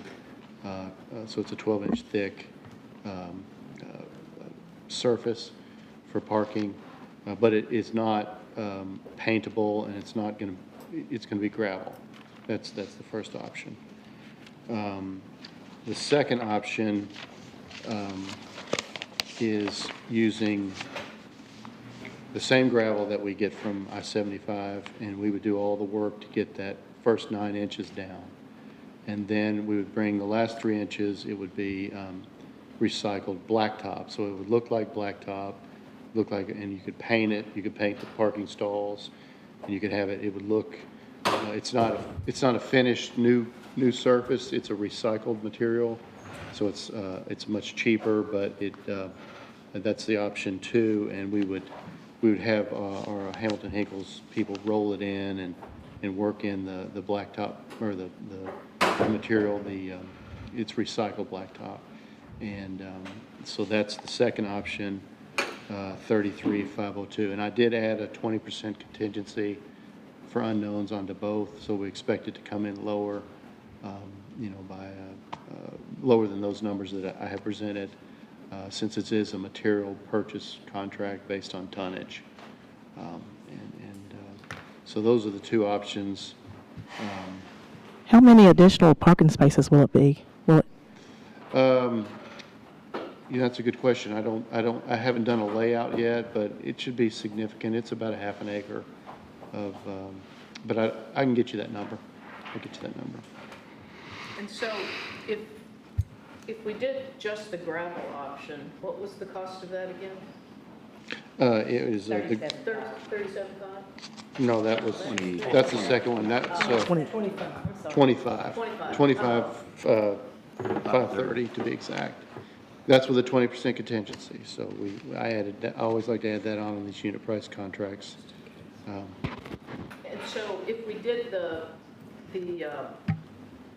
recycled blacktop, I mean, we don't always want to necessarily keep this a parking lot, and so wouldn't it cost more to take that blacktop up than it would deal with just You mean if we dug it back up and it got redeveloped? Yeah. I mean, yeah, it's going to be packed down a little bit more, but I don't know that would really affect. It would a little bit, certainly, the cost of, but. We want to be able to stripe it to where there's organized parking. Yeah. Instead of just gravel where people just come in and park wherever to be efficient. Isn't that? Yeah, that's the advantage of that option, is you can put paint down on it and it'll look like blacktop, but it's a recycled material. It's not gonna be as clean, and finished like a brand new, parking lot would you expect to look like. That was the 90, yeah. Go ahead, Juan. No, please. You spoke first. I met with 12 businesses today on Main Street and explained to them the project that we're working on, we're looking at, and asked them, have they had any impact on their business due to parking, and all 12 businesses responded they've not seen any significant impact at all. To be honest, I really don't want to spend the money when we're up against so many other challenges. That's just me personally. Yeah. And I'm along the same lines, Alonzo. You know, one of the things that was mentioned was overflow on the court. The busiest day for the court system is the first Monday of every month. That's when they have circuit rule day, and you have juvenile court that day and several other courts. So that's their busiest day. Other than that, it's going to be just as if we were, you know, we not do anything special for the festival horse for parking. Why do this? You know, we're looking at ways of saving money right now. I think this is an unnecessary expense that we just don't need, and we can spend this money wisely elsewhere. I'd like to echo on that, and I'd feel the same way. Eddie, we've lost approximately 30, maybe a little bit more parking spots behind City Hall. It's probably a good guess, yeah. Those are going to be gone for at least the next 2 years. Would that be a safe assumption? Yes.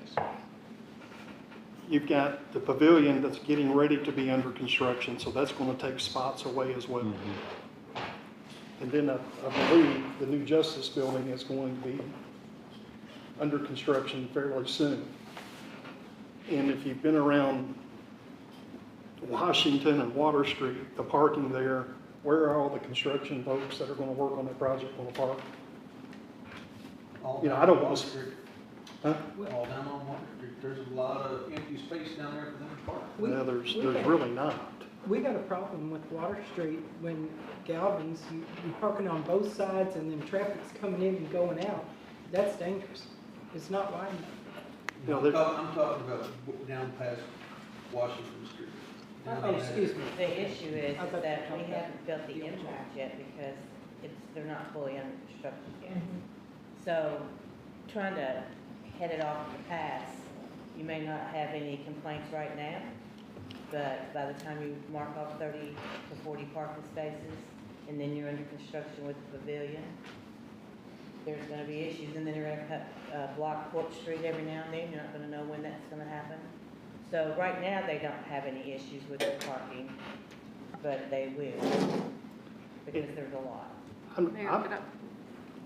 Go ahead. I drove around this area today. There were lots of, even though it was court day, there were lots of parking spots there behind City Hall, even with the construction marked off. I realized that it might not stay that way, but are we talking about the area that's Mulberry Street, and then there's the dip, and it's where the center of town building used to be? Yes. Part of that is already Blacktop. asphalt. Yeah, part of it's blacktop, and then it's the open field Right. adjacent to that. And can't we just mark off the asphalt that's there, and can we take that fence down and put some signage up there that says city parking? Because it's, the way it is, it's not user-friendly. People don't think, I don't think people realize they can already park there. Yeah. I think they can. There's nothing prohibiting other than this ominous fence that makes it seem like everyone should stay out. So I think if we opened it up anyway, and at least put lines on the asphalt that's there, it might be helpful. Okay. Without spending a lot of money. It'd be Yeah. a start. Yeah. We can always amend this later if we see that it becomes a problem. And some of the parking Whatever spots y'all- behind City Hall that we've lost, some of those were reserved, so people couldn't park there anyway. Mark, did you want to say something? All right, so I need a motion. Make a motion. There's a motion made to have a second. I'll second. Have- For which one? What are we doing? The municipal order approving center of town parking lot improvements. Well, A. there's two prices. So I think she's asking, Mayor, whether the blacktop option or the Okay. gravel option, yeah. Just clarify your motion, Mr. Showalter. I'll make the motion on the second one with the recycled asphalt. Second. And the only thing well, I can't make a comment now, can I? Yeah. Wait, did you? I seconded. I don't think there's a single one of us that want to spend the money to do this. I don't. But it's trying to have the vision to think of what's going to happen when all these projects are in full swing. And then I think I drove the property today, got out of my car, I even talked to Chief Bruin.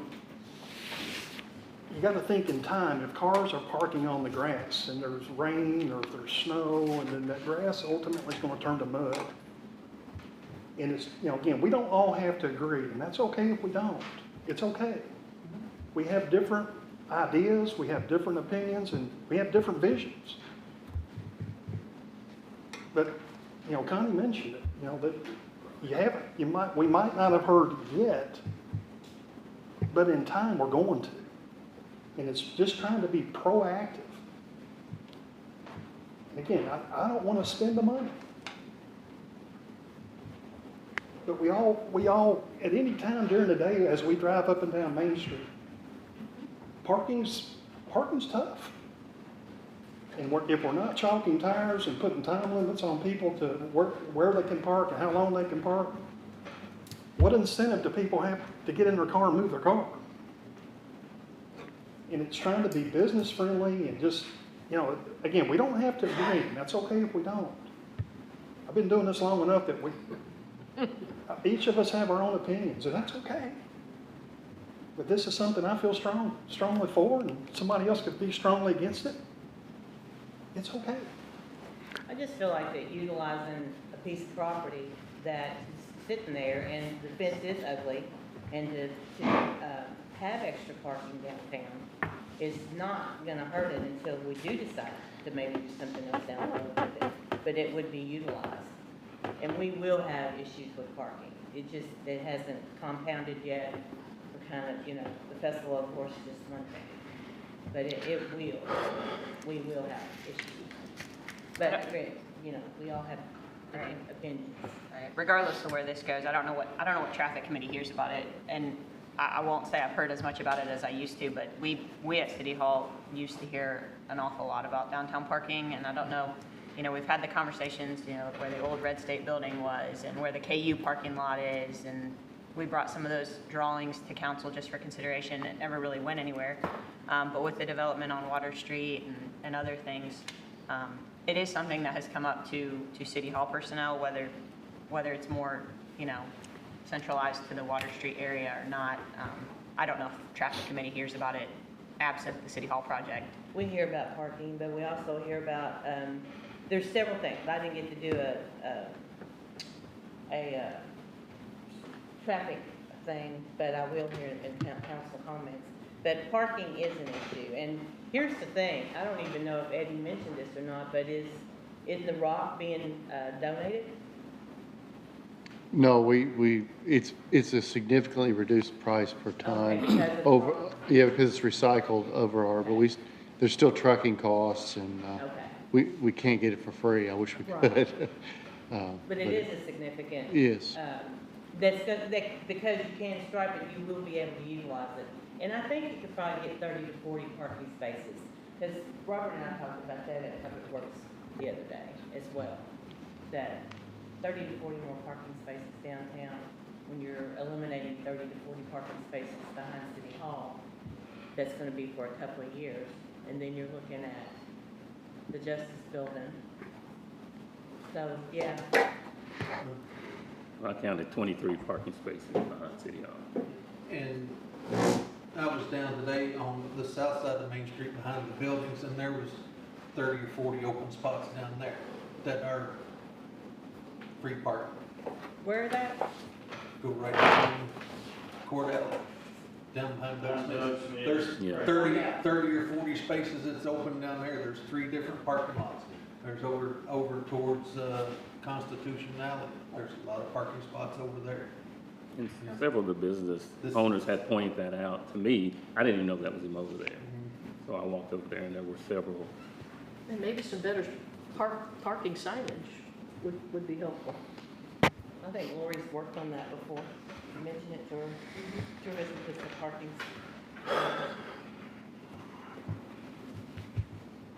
All right, we have a motion made and properly second.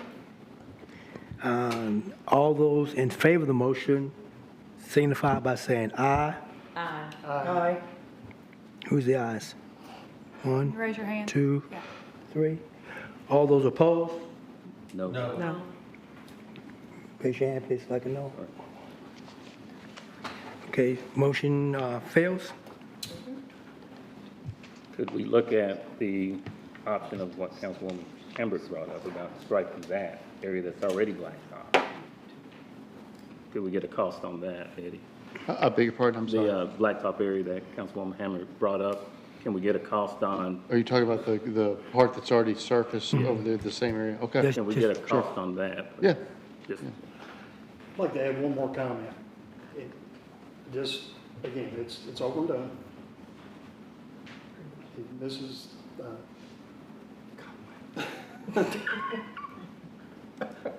Midway. Mrs. Conway just brought it to my attention. I thought back real fast. I guess it's been about 6 or 7 years ago. The city took 2 parking spots off of North Hamilton and Main Street.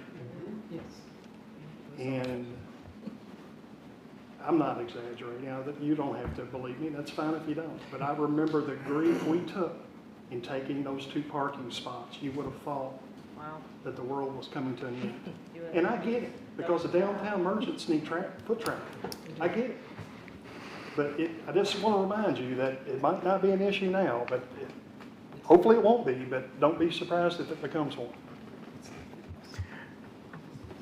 But I think if it becomes an issue, it may be something that we can bring back to the table again. So it's not a done deal. I've been yelled at before. Okay. All right, let's, B is the municipal order approving change order for Cardinal Drive. Yes, thank you. And I'm pleased to announce that Cardinal Drive is substantially complete, and it went well, and the school system seems to be very happy, and they were the primary beneficiaries, as everybody was. And so thank you all for your support of that project. So this change order that I brought here covers 3 separate items. The first item is $1,875, and that is for one of the storm boxes. Those are precast in a factory, and they get shipped to the site. It didn't fit exactly how we wanted it to fit in the field, so we had to make some field modifications to the box, saw cutting and redoing the box a little bit, and that is for that change order number 2. Change order 3 is in the amount of $51,867. That is the cost of a fence that we tore down where we widened the road, and we had to tear the fence down. It's a 6-foot tall galvanized fence going from Cumberland Drive to 25, paralleling Cardinal the whole way. We had to take it down. In our contract bid, we only had the demo of the fence. There was some discussion early on about upgrading the fence to a different style of fence, and we kind of left it just, we'll take it down and then we'll decide later what we want to put back. And so there's another option that the Scott County Fiscal Court has agreed to pay for, and they want to upgrade to the black coating that goes on the galvanized fence, but they would pay for it under their because it's an upgrade. We can only cover under the grant placing it in like kind. So whatever material was there before that we took out, we can put the same exact fence back. But if you want to upgrade to this black fencing, then you have to pay the difference. And the fiscal court has asked if they could do that in the Parks Department, so they would do that at their expense. So that's the second change order 3 on the list. And then the fourth one is $13,300. There's an area along the edge of the road where the road drops off pretty heavily. We needed to add a retaining wall to hold the road base in along that place where the grades drop off for safety and long-term of the road, you know, to make it safer. So I'd ask you to consider change order 2, 3, and 4 in the amounts that are listed in the MO. And all this is covered under the grant, so the cost of it is 80-20 split. 20 is the city and 80 is covered by the Highway Department, KYTC. They've given us a go-ahead on the change order. So we would submit all those costs for reimbursement to them. Do I have a motion? Motion, Mayor. Second. Motion made, properly second. Are there further discussion and/or questions? All those in favor of the motion signify by saying aye. Aye. All those opposed say likewise. That item that we needed to walk on. I know this has been discussed with the council and more so at traffic committee, but as a part of that pavilion project, I know we have approved the layout in the parking lot with Brand Center Carroll. If you'll recall, they came to the council and showed kind of the layout and what additional parking spots we'd have and different factors. And one of the items discussed that we said we'd bring back later was moving that entrance from Broadway. Yeah. And the discussion's still going on whether it's going to be a right in, right out, or just a right out and allow left turns in. But the fiscal court wants to put that out to bid and realized that they were kind of just waiting on our green light. So I asked Judge Covington if he would accept just kind of a voice vote of council expressing their, authorization for the design to show that entrance moving. We later would work with Traffic Committee, Transportation Cabinet, and any other relevant players to determine the turn status there. There's nothing that needs approved with that. They just kind of need your blessing to show that entrance is moving about 30 feet to the south. Right. And the reason being, if you remember, if you saw, there was a little bit of a median there, so there was no room to turn in. It wasn't a very safe turn. So. It doesn't line up with where the pavilion's going to go. Right, Yeah. right. So all they really need is just, a voice vote expressing that the council's okay with that, and we'll bring back a formal resolution in the future. And I know the traffic committee will make a recommendation on what the safest turning pattern would be there. How long is that project from start to finish? What's the duration of that project? I thought they said it was a 9-month build, but it hasn't gone out to bid at all yet, so I think. I think 9 to 12 months. I think what he talked to me about. But that's based on weather and all that, but 12 months being probably Well, wait, what month is it right now? August. So their goal was for it to be open. Never mind, I was thinking of a different project. Their goal was for it to be open for next farmers market, so Yeah. May, I'm pretty sure. That probably So if they could bid it out and get Yeah. going within the next 60 days. So I guess more like a 6-month build. Okay, just trying to gauge the impact of the parking issue. And if it was going to be long, I was going to recommend or suggest maybe they delay that since we've got a project going on. But if that is a short-term project, 6 months, 6 to 9 months, yeah. maybe that kind of minimizes some of that impact. And it is during the winter months, but. Okay. You need a voice vote? Yes, please, Yes. I'll make a motion. I'll second. A motion is made, it's properly second. Are there further questions and/or discussions? All those in favor of the motion signify by saying aye. Aye. Those opposed say likewise. I want to, while we're talking about city engineering, I'm going to bring up something that's not on the agenda. Councilwoman Hambrick talked about sidewalks, and they were talking about sidewalks tonight, those issues. And we're going to look investigating because we've got to find out whose responsibility is for that road on Broadway and those state highways.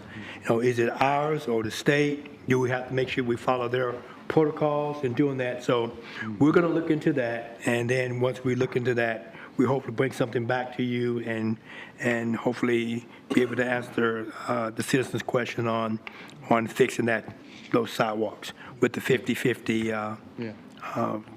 Because we got to make sure, it does say residential. Yeah. Got to make sure, it's also talking about commercial. We don't know that, so we're going to try to find out. Yeah. And we'll get that back to you as soon as possible. All right, thank you, sir. Thank you. Next is from the fire department. And we have a resolution accepting assistance for firefighters grant, AFG funding. Chief Thompson?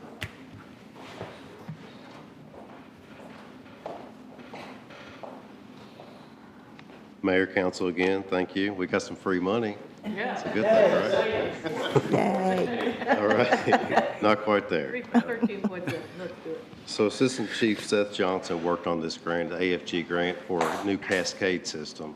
What the cascade system does is when we go out and we're either training or utilizing our air packs, it's what refills the cylinders for us to be able to go back at it. We currently have one system right now. It's at Station 2 across from Dan Cummins. So if we have training at, say, Station 3, or if we have a structure fire, we swap all the bottles out, all our empties with Engine 2 or Truck 1. They're tasked with having to go out there because it's the only cascade system that we have. So this will allow us to have two. We do have a place that we would like to eventually put it. We'll get to that on the next request, but it's the bid was for $69,500. There is a 10% match though with this. And the council approved that match back in January, I think, when the application went out. All right. I'll make a motion? I'll make a motion. Motion is made, properly second. Are there further discussion and/or questions? All those in favor of the motion signify by saying aye. Aye. Those opposed say likewise. Next, a resolution accepting Kentucky Fire Commission's grant funding. Okay, the second grant that we applied for was for a training center grant. We did get awarded $50,000 for that grant. We requested $100,000. The Fire Commission, again, they do this every year. They have $1 million to disperse amongst the fire departments across the state. Obviously, there's a lot of departments. We were fortunate enough to get $50,000, and we've had conversations with them as well, understanding they know that this could be a phased project to go with that again next year. We had the Chiefs meeting. This past week, we were in Bowling Green for the Kentucky Fire Chiefs Association, and we spoke with Brent Sutter Carroll there.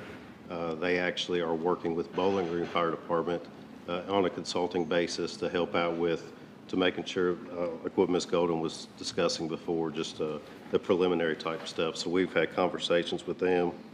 The gentleman that we spoke to actually is from here in Scott County, so we're going to continue working with them as well. So we would request approval for this. Ms. Golden, is there anything particularly you want to discuss on this? No, there's no matching funds required. I think there's 12 months to spend the funding. You can use it on design services.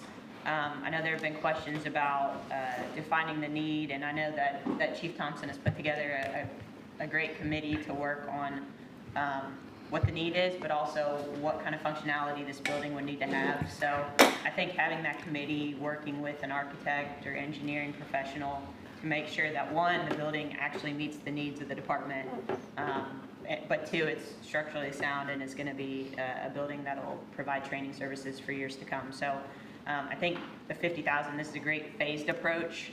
We already own the property. There's some site work that can be done, but it's almost nice to be able to take the phased approach because you can take your time and make sure that you're going to get the product you want through that design process. And with this particular grant, the $50,000 that we have now, where we are located, there's really not a lot that we could even do with this money where we are right now. So we could maybe do a little bit here and there, but we're just boxed in. So this is just a good opportunity. I know that, it's a big ask to be able to utilize this property, but we're doing our due diligence to try to come up with funding, and we've already had those conversations to plant the seed for next year. And I do think that with us going on and starting and working just makes that grant process next year that much stronger. Are we talking about the old recycle center Yes, sir. property? Yes. Okay. Motion, Mayor. Motion is made And I want to second it. and have second. Are there further discussion and/or questions? Good question. In terms of, and I know this has probably been talked about before, but the county's fire department training center, you said can't use that because of timing and having the equipment too far away from the other, just causes more issues. Well, for us to go out there and train collectively, you know, a shift is 3 engines in a truck company. For us to be able to train together, there's no way that we could all do that at the county because it's basically leaving the city unprotected. This area is centrally located, so if we were to be training and a structure fire came in, a car wreck, whatever the case may be, you're right there centrally located within the city. Any other questions? And Councilman Allen, he's going to apply for, we can apply for another grant next year. Yes, ma'am. We're going to keep applying for grant money, so hopefully, might be some costs eventually down the line. But it's just like a no-brainer. It's going to help the school system too. I mean, kids do field trips and they can see if maybe they want to be a fireman or something like that.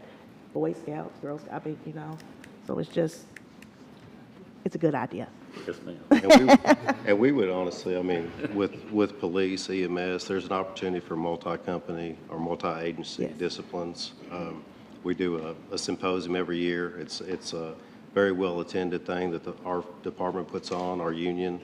We have over 100 people show up each year to this, from either from different states. And it's all classroom, and we always talked about maybe trying to even expand that to do hands-on, disciplines and those types of things. And it's just one more thing that can put Georgetown Fire Department on the, progressive end. And recruitment. Yes, ma'am. Helps with recruitment and all that. And the ISO rating. Yes. Helps. We're good now, but Yes, makes it ma'am. even better, right? Yes, ma'am. Do you have an idea of the facility or in terms of cost of a facility or?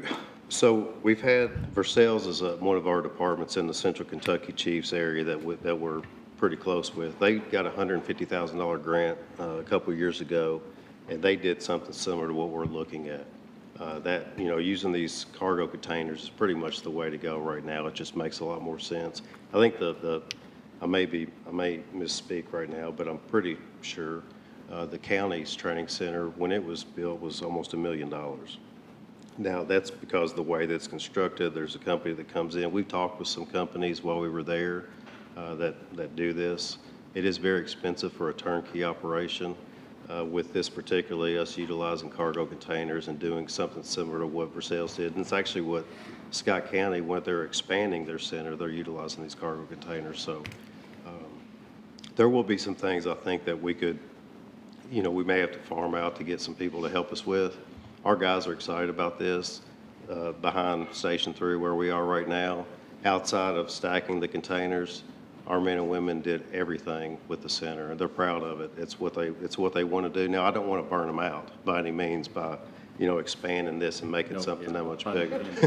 But exactly. But they are excited about this. It's a great thing. All right. So you're estimating about $150,000. Don't hold me to that, but yeah,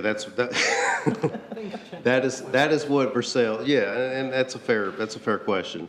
Versailles, that's what they did, but something very similar to what we had. It's $150,000. So next year when we go for the grant, we'll request another $100,000. Worst part would be cutting the containers apart and moving. Yeah. So what we'll do, and the reason that we're talking about a phased approach, right now we would disassemble the containers that we have right now. We would utilize the 2 bottom containers, move them out to the recycling center. We could still have something that we could train in as we're building this. This is going to be something that's going to be there well after I'm gone, so I want to make sure that we do this the right way. So if we have something that we can work in while we're there, while we're building the new center, it'll be the best case overall. And using the building that's there as a classroom? Yes, sir. Okay. And just a caveat on that too. I know Parks and Rec isn't here, but I think they would be greatly behind this because they have not been a huge fan of our facility since it's been there. It's not the most, beautiful thing that there is, but that's another thing. All right. So now we've had a motion and properly second. No more questions? All those in favor of the motion signify by saying aye. Aye. Those opposed say likewise. Thank you. Chief. All right, Human Resources, second reading of the amendment to personnel ordinance, sponsors Willow Hamrick and Todd Stone. An ordinance amending Section 2-111 of the Code of Ordinances regarding personnel. Summary. 1. Amend Section 2-111C of the Code of Ordinances to abolish the 5 positions of permanent part-time officer to school resource officer and create 2 positions of permanent part-time officer and 3 positions of school resource officer. 2. Provides for repeal of inconsistent ordinances, severability of provisions, and an effective date upon passage and publication. The full text of this ordinance is available for examination in the City Clerk's Office, 629 North Broadway, Georgetown, Kentucky, 40324, or at www.georgetownkentucky.gov. Introduced and publicly read for the first time August 14, 2023. Publicly read the second time August 28, 2023. Is there a motion? So moved. A motion made, properly second. Are there questions or further discussion? At this time, have a roll call vote. Mrs. Tackett? Yes. Mr. Stone? Yes. Mr. Showalter? Yes. Mr. Hampton? Yes. Mrs. Hambrick? Yes. Mrs. Butcher Conway? Yes. Mrs. Wilkins Brent? Yes. Mr. Allen? Yes. Let the motion reflect the motion carried. Next, the Police Department municipal order approving surplus items. Motion made. Second. Motion is made, properly second. Are there further discussion and/or questions? All those in favor of the motion signify by saying aye. Aye. Those opposed say likewise. Next is the Public Works municipal order approving purchase of a skid steer. Thank you, Mayor, Council. This was in our capital budget, and it's on a state contract. We looked at 3 different ones. All of them had their own state contract. This was the only one that was within budget. So if we'd like to get approval for this Caterpillar skid steer. I'll make it. I'll second. Okay, motion is made, properly second. Are there further Could you tell me what a skid steer is? It's like a Bobcat. It's a small excavator like on tracks. Okay. It's like some call them Bobcats, skid steer. We did look at the Bobcat brand, but it was higher, so. Okay. Yes, sir. You guys look at a lease option? We didn't look at the lease option. Because with this comes maintenance. With this. Yeah, but I forgot the paperwork. The warranty, I think, is 3 years on it. And it's got so many hours. We don't put as many hours on them as, like a construction company. Mm-hmm. For example, a couple years ago, we bought the end loader. We had a 20-some-year-old end loader, and we bought the same kind that we had. When we got rid of the old one, it had 3,500 hours. On the maintenance on the new one, we get 3,000 hours worth of free maintenance. So we'll probably be getting maintenance on it for free long after I'm gone. So.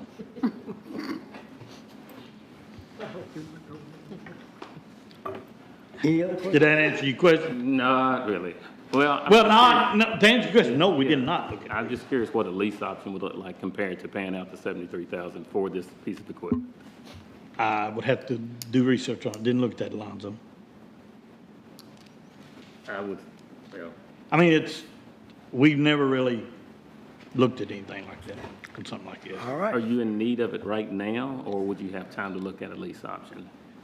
I would have time, I mean, yeah. Because I don't want to hold up any work, but if you've got Right. time to look at it, I would request that we look at a lease option and compare the cost and see if it's favorable or not. I can do that. That's what you want to do. Well, we still have a motion on the thing right now. Is somebody going to amend the motion? We have a motion made right now. We have to act on that first. Would you want to withdraw? I'll withdraw it, and that'll give Robert, Yeah. 2 weeks to come back. I won't be here in 2 weeks. Are you leaving? I'm on vacation. I'll be I back think we can cover without. the 25th, or y'all can do it without me. All right, so The next meeting I'll be I on need to the amend the 25th motion. So, agree to- of September. All right, so. It's up to y'all. So I guess what we'll do then, since the, withdrew his motion, so I guess we'll look at it, possibly of a lease, I can do and that. then bring some information back to it, and then this can be revisited if we find out. I can get that, I'll have that before the end of the week. I'll get that to Devin now. All right. Thank you.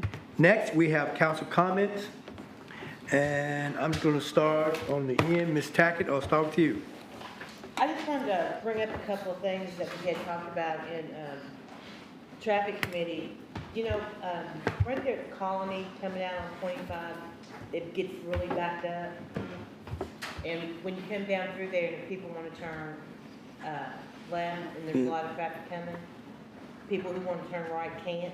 So one of the things that we had talked about is like that median that's right there, if we took that out, because the city mows it anyway, because there's no HOA there, that we could be created where you could have a turn lane so that there wouldn't be that much traffic backed up. So Eddie was looking into that, right? That would be helpful. It's just was an idea that might could help. Yeah. I think, Turn lane coming out. Coming out, like, you veer over to your left and people who want to turn right will have to be backed up. Yeah, we'll check that. Eddie, was it at one time they were looking at that entranceway as a a roundabout? No, that's on up at Cardinal. Not Okay. very far from there. Cardinal, Just- and then, And then and the- 32 and then Mason. and Mason, then the other one at the, Yeah. okay, Animal shelter. animal shelter, okay, They thank you. analyzed all three of those for potential roundabout. Yes, and that's the state doing that, correct? Yes, sir. Thank you. 32 and 25 up there, yeah. Okay, all We'll right. bring that back to council, but just want to let y'all know that we were talking about that. Okay. That might be a pretty good remedy for that. And then, the other thing that there was some issues with, the light down there at, Longwood, but Natalia was gonna look at that too, where, of course, the first day of school, first week of school, you're gonna have that, so she's gonna be looking at that. And then we were having some issues with, North Water over here. So they're gonna extend the yellow line for site and all of that. So those were just some issues, and we're still waiting on our, Where's that going to be? Because I might have a question about that. The North Water, extending the North yellow Water. line where? the yellow line so that the site distance and when they're coming in and out. Traffic committee meeting. Do what? We'll be at the next traffic committee meeting. I'm just trying to figure out where the yellow line is. Well, I think it's very small. I think. So they want to extend it out. That was one of the issues. But we're just waiting on our study too, so we'll bring that back to you later. And one more thing I want to tell you, the Amen House, Michelle and the board was there, and they want to look at a way of coming out on Washington Street for where they've taken over the AL Sporting Good thing, to come out this way for where they're gonna have their food pantry. So they're gonna be bringing that back to us as well too. We didn't tell them a hard no. They're talking planning and zoning and getting some other information to see if that would be feasible to be able to do. Because the coming in, that's pretty busy right there as it is. Yeah. So we're gonna look at being able to get them through there. But they've already talked to the water company as far as sewer lines and things like that, so it could be feasible. So we're gonna bring that back. Just wanted to kind of give you a little update on that. And other than that, Mayor, I don't have anything else. Thank you. Thank you. Mr. Allen? Can we look at condensing the fencing around City Hall laydown area to see if we can pick up 1 or 2 more parking spots? If that's a possibility. Well, we will ask, but it may not because of, safety, but we will ask. We I can just thought you ask. already did. Yeah, and they kind of looked at me like, no. But I'll ask them again. Yeah, I think really the only thing we asked is about moving it for the Festival of Horse, but I'm pretty certain they structured it to be the least impactful, but we can most certainly ask. Again. We'll ask. Okay. That's all. Thank you, Mayor. Okay. Mr. Hampton? Just one item. I was contacted late last week about the house on is it Royal Springs that the city owns. I was too. About, it's unsightly as you come into the city the and everything. green. Yeah. And what are our plans with that? So the plan was to demolish it. I don't think we ended up including it in the budget this year. The conversation was whether we wanted to do that or not. What we were doing, and I did respond, Councilwoman Brent reached out after she received that email, but we're kind of trying to understand the city's timeline with the Jailer's House property. I don't think they've put it out. I don't think they've made this official decision, but they're considering whether they want to issue like a request for proposals to sell that property. It is public because that was part of our lease agreement, was to acknowledge that if there was a purchaser, they would try to work with the purchaser to let us continue using the space until our project was finished. So the thought was that, and there was maybe some interest expressed by people who would want to submit proposals, that they would want that property as well. It's a pretty significant demolition expense. So the thought was, let's see what the county's timeline is on selling it, and if there would be some cost savings by allowing that same party to purchase and demolish it at their cost. We worked with an engineer and a demolition company looking at, base numbers because of that steep grade on the backside. It's a really odd construction of that house. So it's not lost on us that it's an eyesore, and we're gonna continue to understand the county's intentions for that property, and if it appears it's way out in the future or maybe not gonna happen, then we would obviously move forward. But the intent has always been that home would be demolished, and if we sold the property, that would be, of course, a condition of that sale. Was that demolition cost about $150,000? I thought it was. Right at six figures. But we got a general number that I thought was close to 100. The grading is what drives the cost of it. You gotta bring in a bunch of material. I believe there was a budget item for $90,000. That's what I thought. And we took that out. Probably about right. Yes, we did. Say a lot of wire baskets will go in there. Yeah, I mean, it's a great nightmare. The house is built right into the road. So it's not off the radar at all. We'll continue to keep a pulse on the county's intentions with that neighboring property. And I understand the constituents' pain, but we'll keep you all posted on that. Sure. All right. Ms. Hamburg. Yeah, Ms. Brent and I, and maybe there was someone else on council, we went to the Recovery Ready community meeting this week, and this is our 4th or 5th meeting, and Corey Council, who is now employed by the city, successfully got the application submitted, and that was exciting news. He worked really hard on it. There are a lot of things to check off to become a Recovery Ready community, and we have spent some of our opioid abatement funds for Corey's position. So we will see if we're accepted. We're going to be in an interview process, and maybe some people on council will be asked to be interviewed as a part of the group that comes in to see if we can become that. So that was exciting news. I've gotten, interestingly, lots of calls this week about the number of times that we're shutting down Main Street. And of course, we want to have all of the festivals and we want to have all of the things that tourism brings in.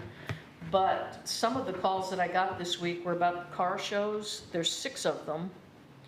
And there was stuff on social media as well about this. People were not feeling like there was adequate notification to the businesses. I even had 2 business owners contact me through other people. And if there's a better way for us to let the businesses know the dates and the times of the closures, that would be helpful, they said.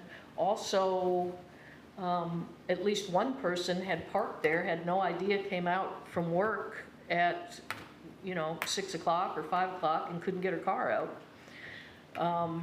So maybe we need signage around town. Maybe we need to have a better way to let businesses know. Maybe we need to limit the time frame. That's why I asked the question earlier you know, maybe we're closing down a little bit earlier than we need to for some of these things, and maybe for car show, maybe they could use the pavilion lot where the edifice is gonna be, so, I don't know. Maybe we just need to think about it and discuss whether or not we are hurting our businesses. I've thought that it's been a plus. This is the first time I've heard that it might not be, so I think we just need to be in conversation. Yeah, and if you'll remember, the approval of the car shows, Lori was here for that, and there was some confusion with the event Yeah. person. They didn't used to shut down Main Street for those. They did used to be, I think, in the back After lot or something like that. So, Yeah, I mean, and that's, there's 6 of them, there's one more coming up in yeah, October. they do them monthly, and obviously that's a council call. I mean, that, That's a you know, lot if you're of getting closures. this feedback, you can decide in the future whether that kind of an event is something you want to close off every time, whether you want to limit it to, you know, close the street once and everything else has to be off. But I'll get in touch with Lori about the Okay. communication aspect. She has a really good communication Yeah. channel with all the downtown businesses, so I'll be interested, if See, we can she- chat offline just Sure. to see which businesses maybe felt like they didn't get the messaging, and we can talk to Lori, because she takes a lot of pride in that communication, so I'll Okay, get thank with you on you. that. And Mayor, thank you for bringing up a follow-up that you all and I'm sure Devin are gonna do about the sidewalk. It's unclear who owns the sidewalk.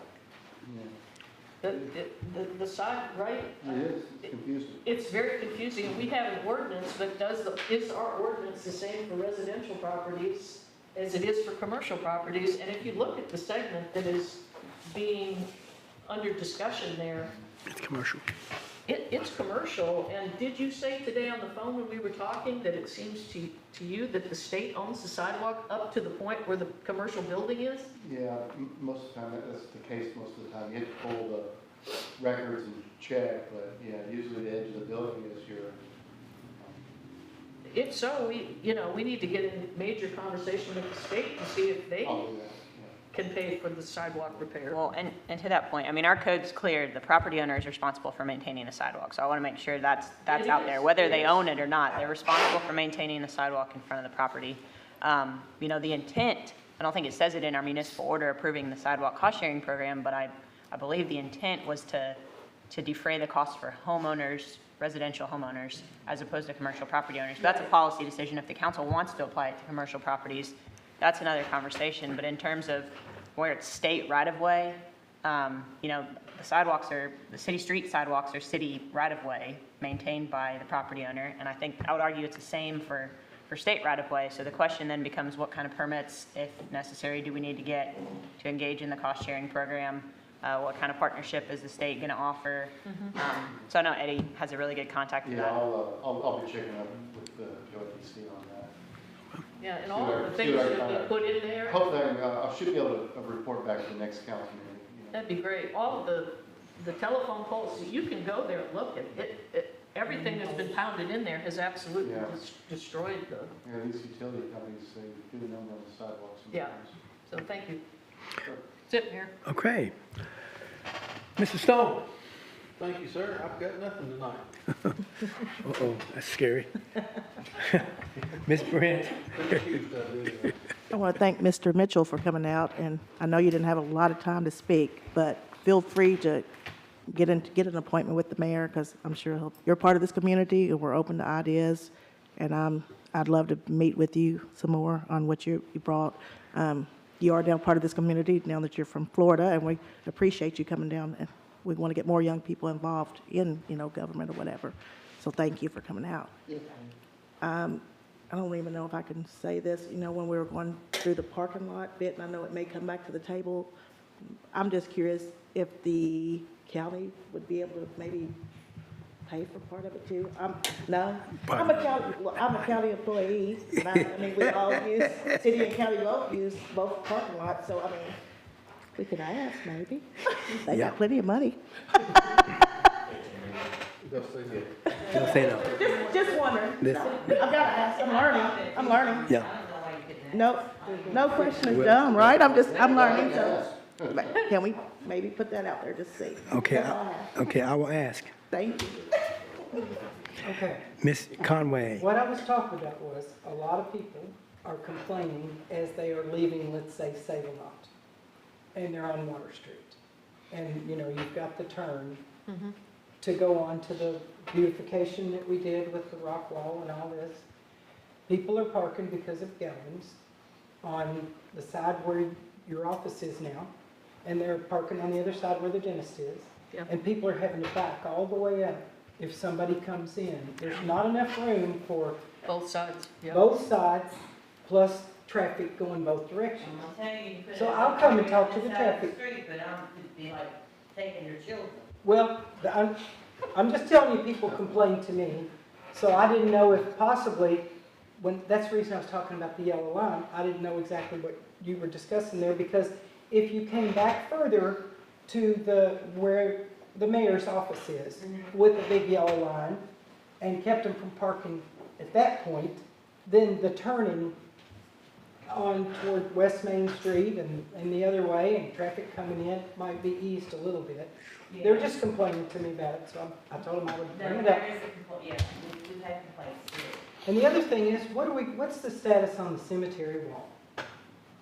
The cemetery wall, he was supposed to come in, they're supposed to come in this week and start laying block. They've torn out everything. Yes, I've seen that for quite some time. And then, you know, I'll see what I can find out exactly. He told me they were gonna be in here this week. Okay, and if there's a chance, and I need to do this a little more studying on this, but anytime there's any vegetation growing on the inside of the wall, Yeah. close to the rock wall, Right. it needs to be removed, because the roots are breaking through and leaning the wall, and then we'll be in another situation, Yeah, it's, the same one. So, next question, and then I'm done. When do I get to talk to Darren Rose, the jailer, about Well, the committee that I want to be on? Right, he has gotten all the information, he's supposed to contact you. I put that in his hand. I will follow up with him with a phone call tomorrow. If you would tell him to call me, I would love that. Instead of I email. will give myself a homework assignment. Please, Mayor, ask him to call me. Thank you. Thank you.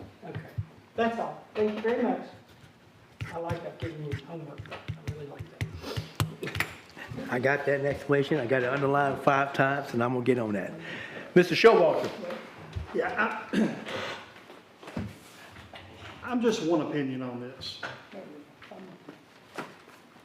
But, you know, we've had quite a bit of discussion tonight. I think most of us might be either hearing or talking to other people about revenue, whether it's a new revenue source or an additional existing revenue. I firmly believe, and again, you know, I'm not asking anybody to agree with me, that if we're truly being transparent, we have to have a plan. I mean, we've heard, my goodness, parking lot. We've heard a fire training center, new fire station. The exit out of Colony Boulevard taking a left, which is heading north on 25. The water. I mean, we, at some point, if we do act, I'm not going to make assumptions that we are, but if we do act, we have to have a plan to take to the public. That these are the items we're going to concentrate on, these are the items we're going to fix. They have to be addressed. We can't just go out, I mean, whether you agree with it or not, the school system just came out last week and voted on property tax increase. They had a plan. We have to have a plan. And maybe we do, I just haven't heard from anybody or seen it. I would strongly recommend, though, that we've got to get that plan out to the public. I mean, you and I talked about it last Thursday after our fire committee meeting. I mean, I know I've talked to Mrs. Hambrick, I've talked to Connie. I mean, Todd, I've heard some of the things you've talked about over the last 3 or 4 years. We've got to take that plan to the public. The stormwater, we heard it, we know we've got stormwater issues. Absolutely. But if we just go to the public down the road and say, okay, we're going to implement A, well, what is that going to be used for? Where's that money going? I would just highly recommend at some point, hopefully in the near future, that we have a plan and take that plan to public. Again, I'm not asking anybody to agree with me, I'm just saying that's my wish list. Do I have probably 20 things I could add to that list? Absolutely. I could do it right now, not even have to look at it. I could just tell you off the top of my head.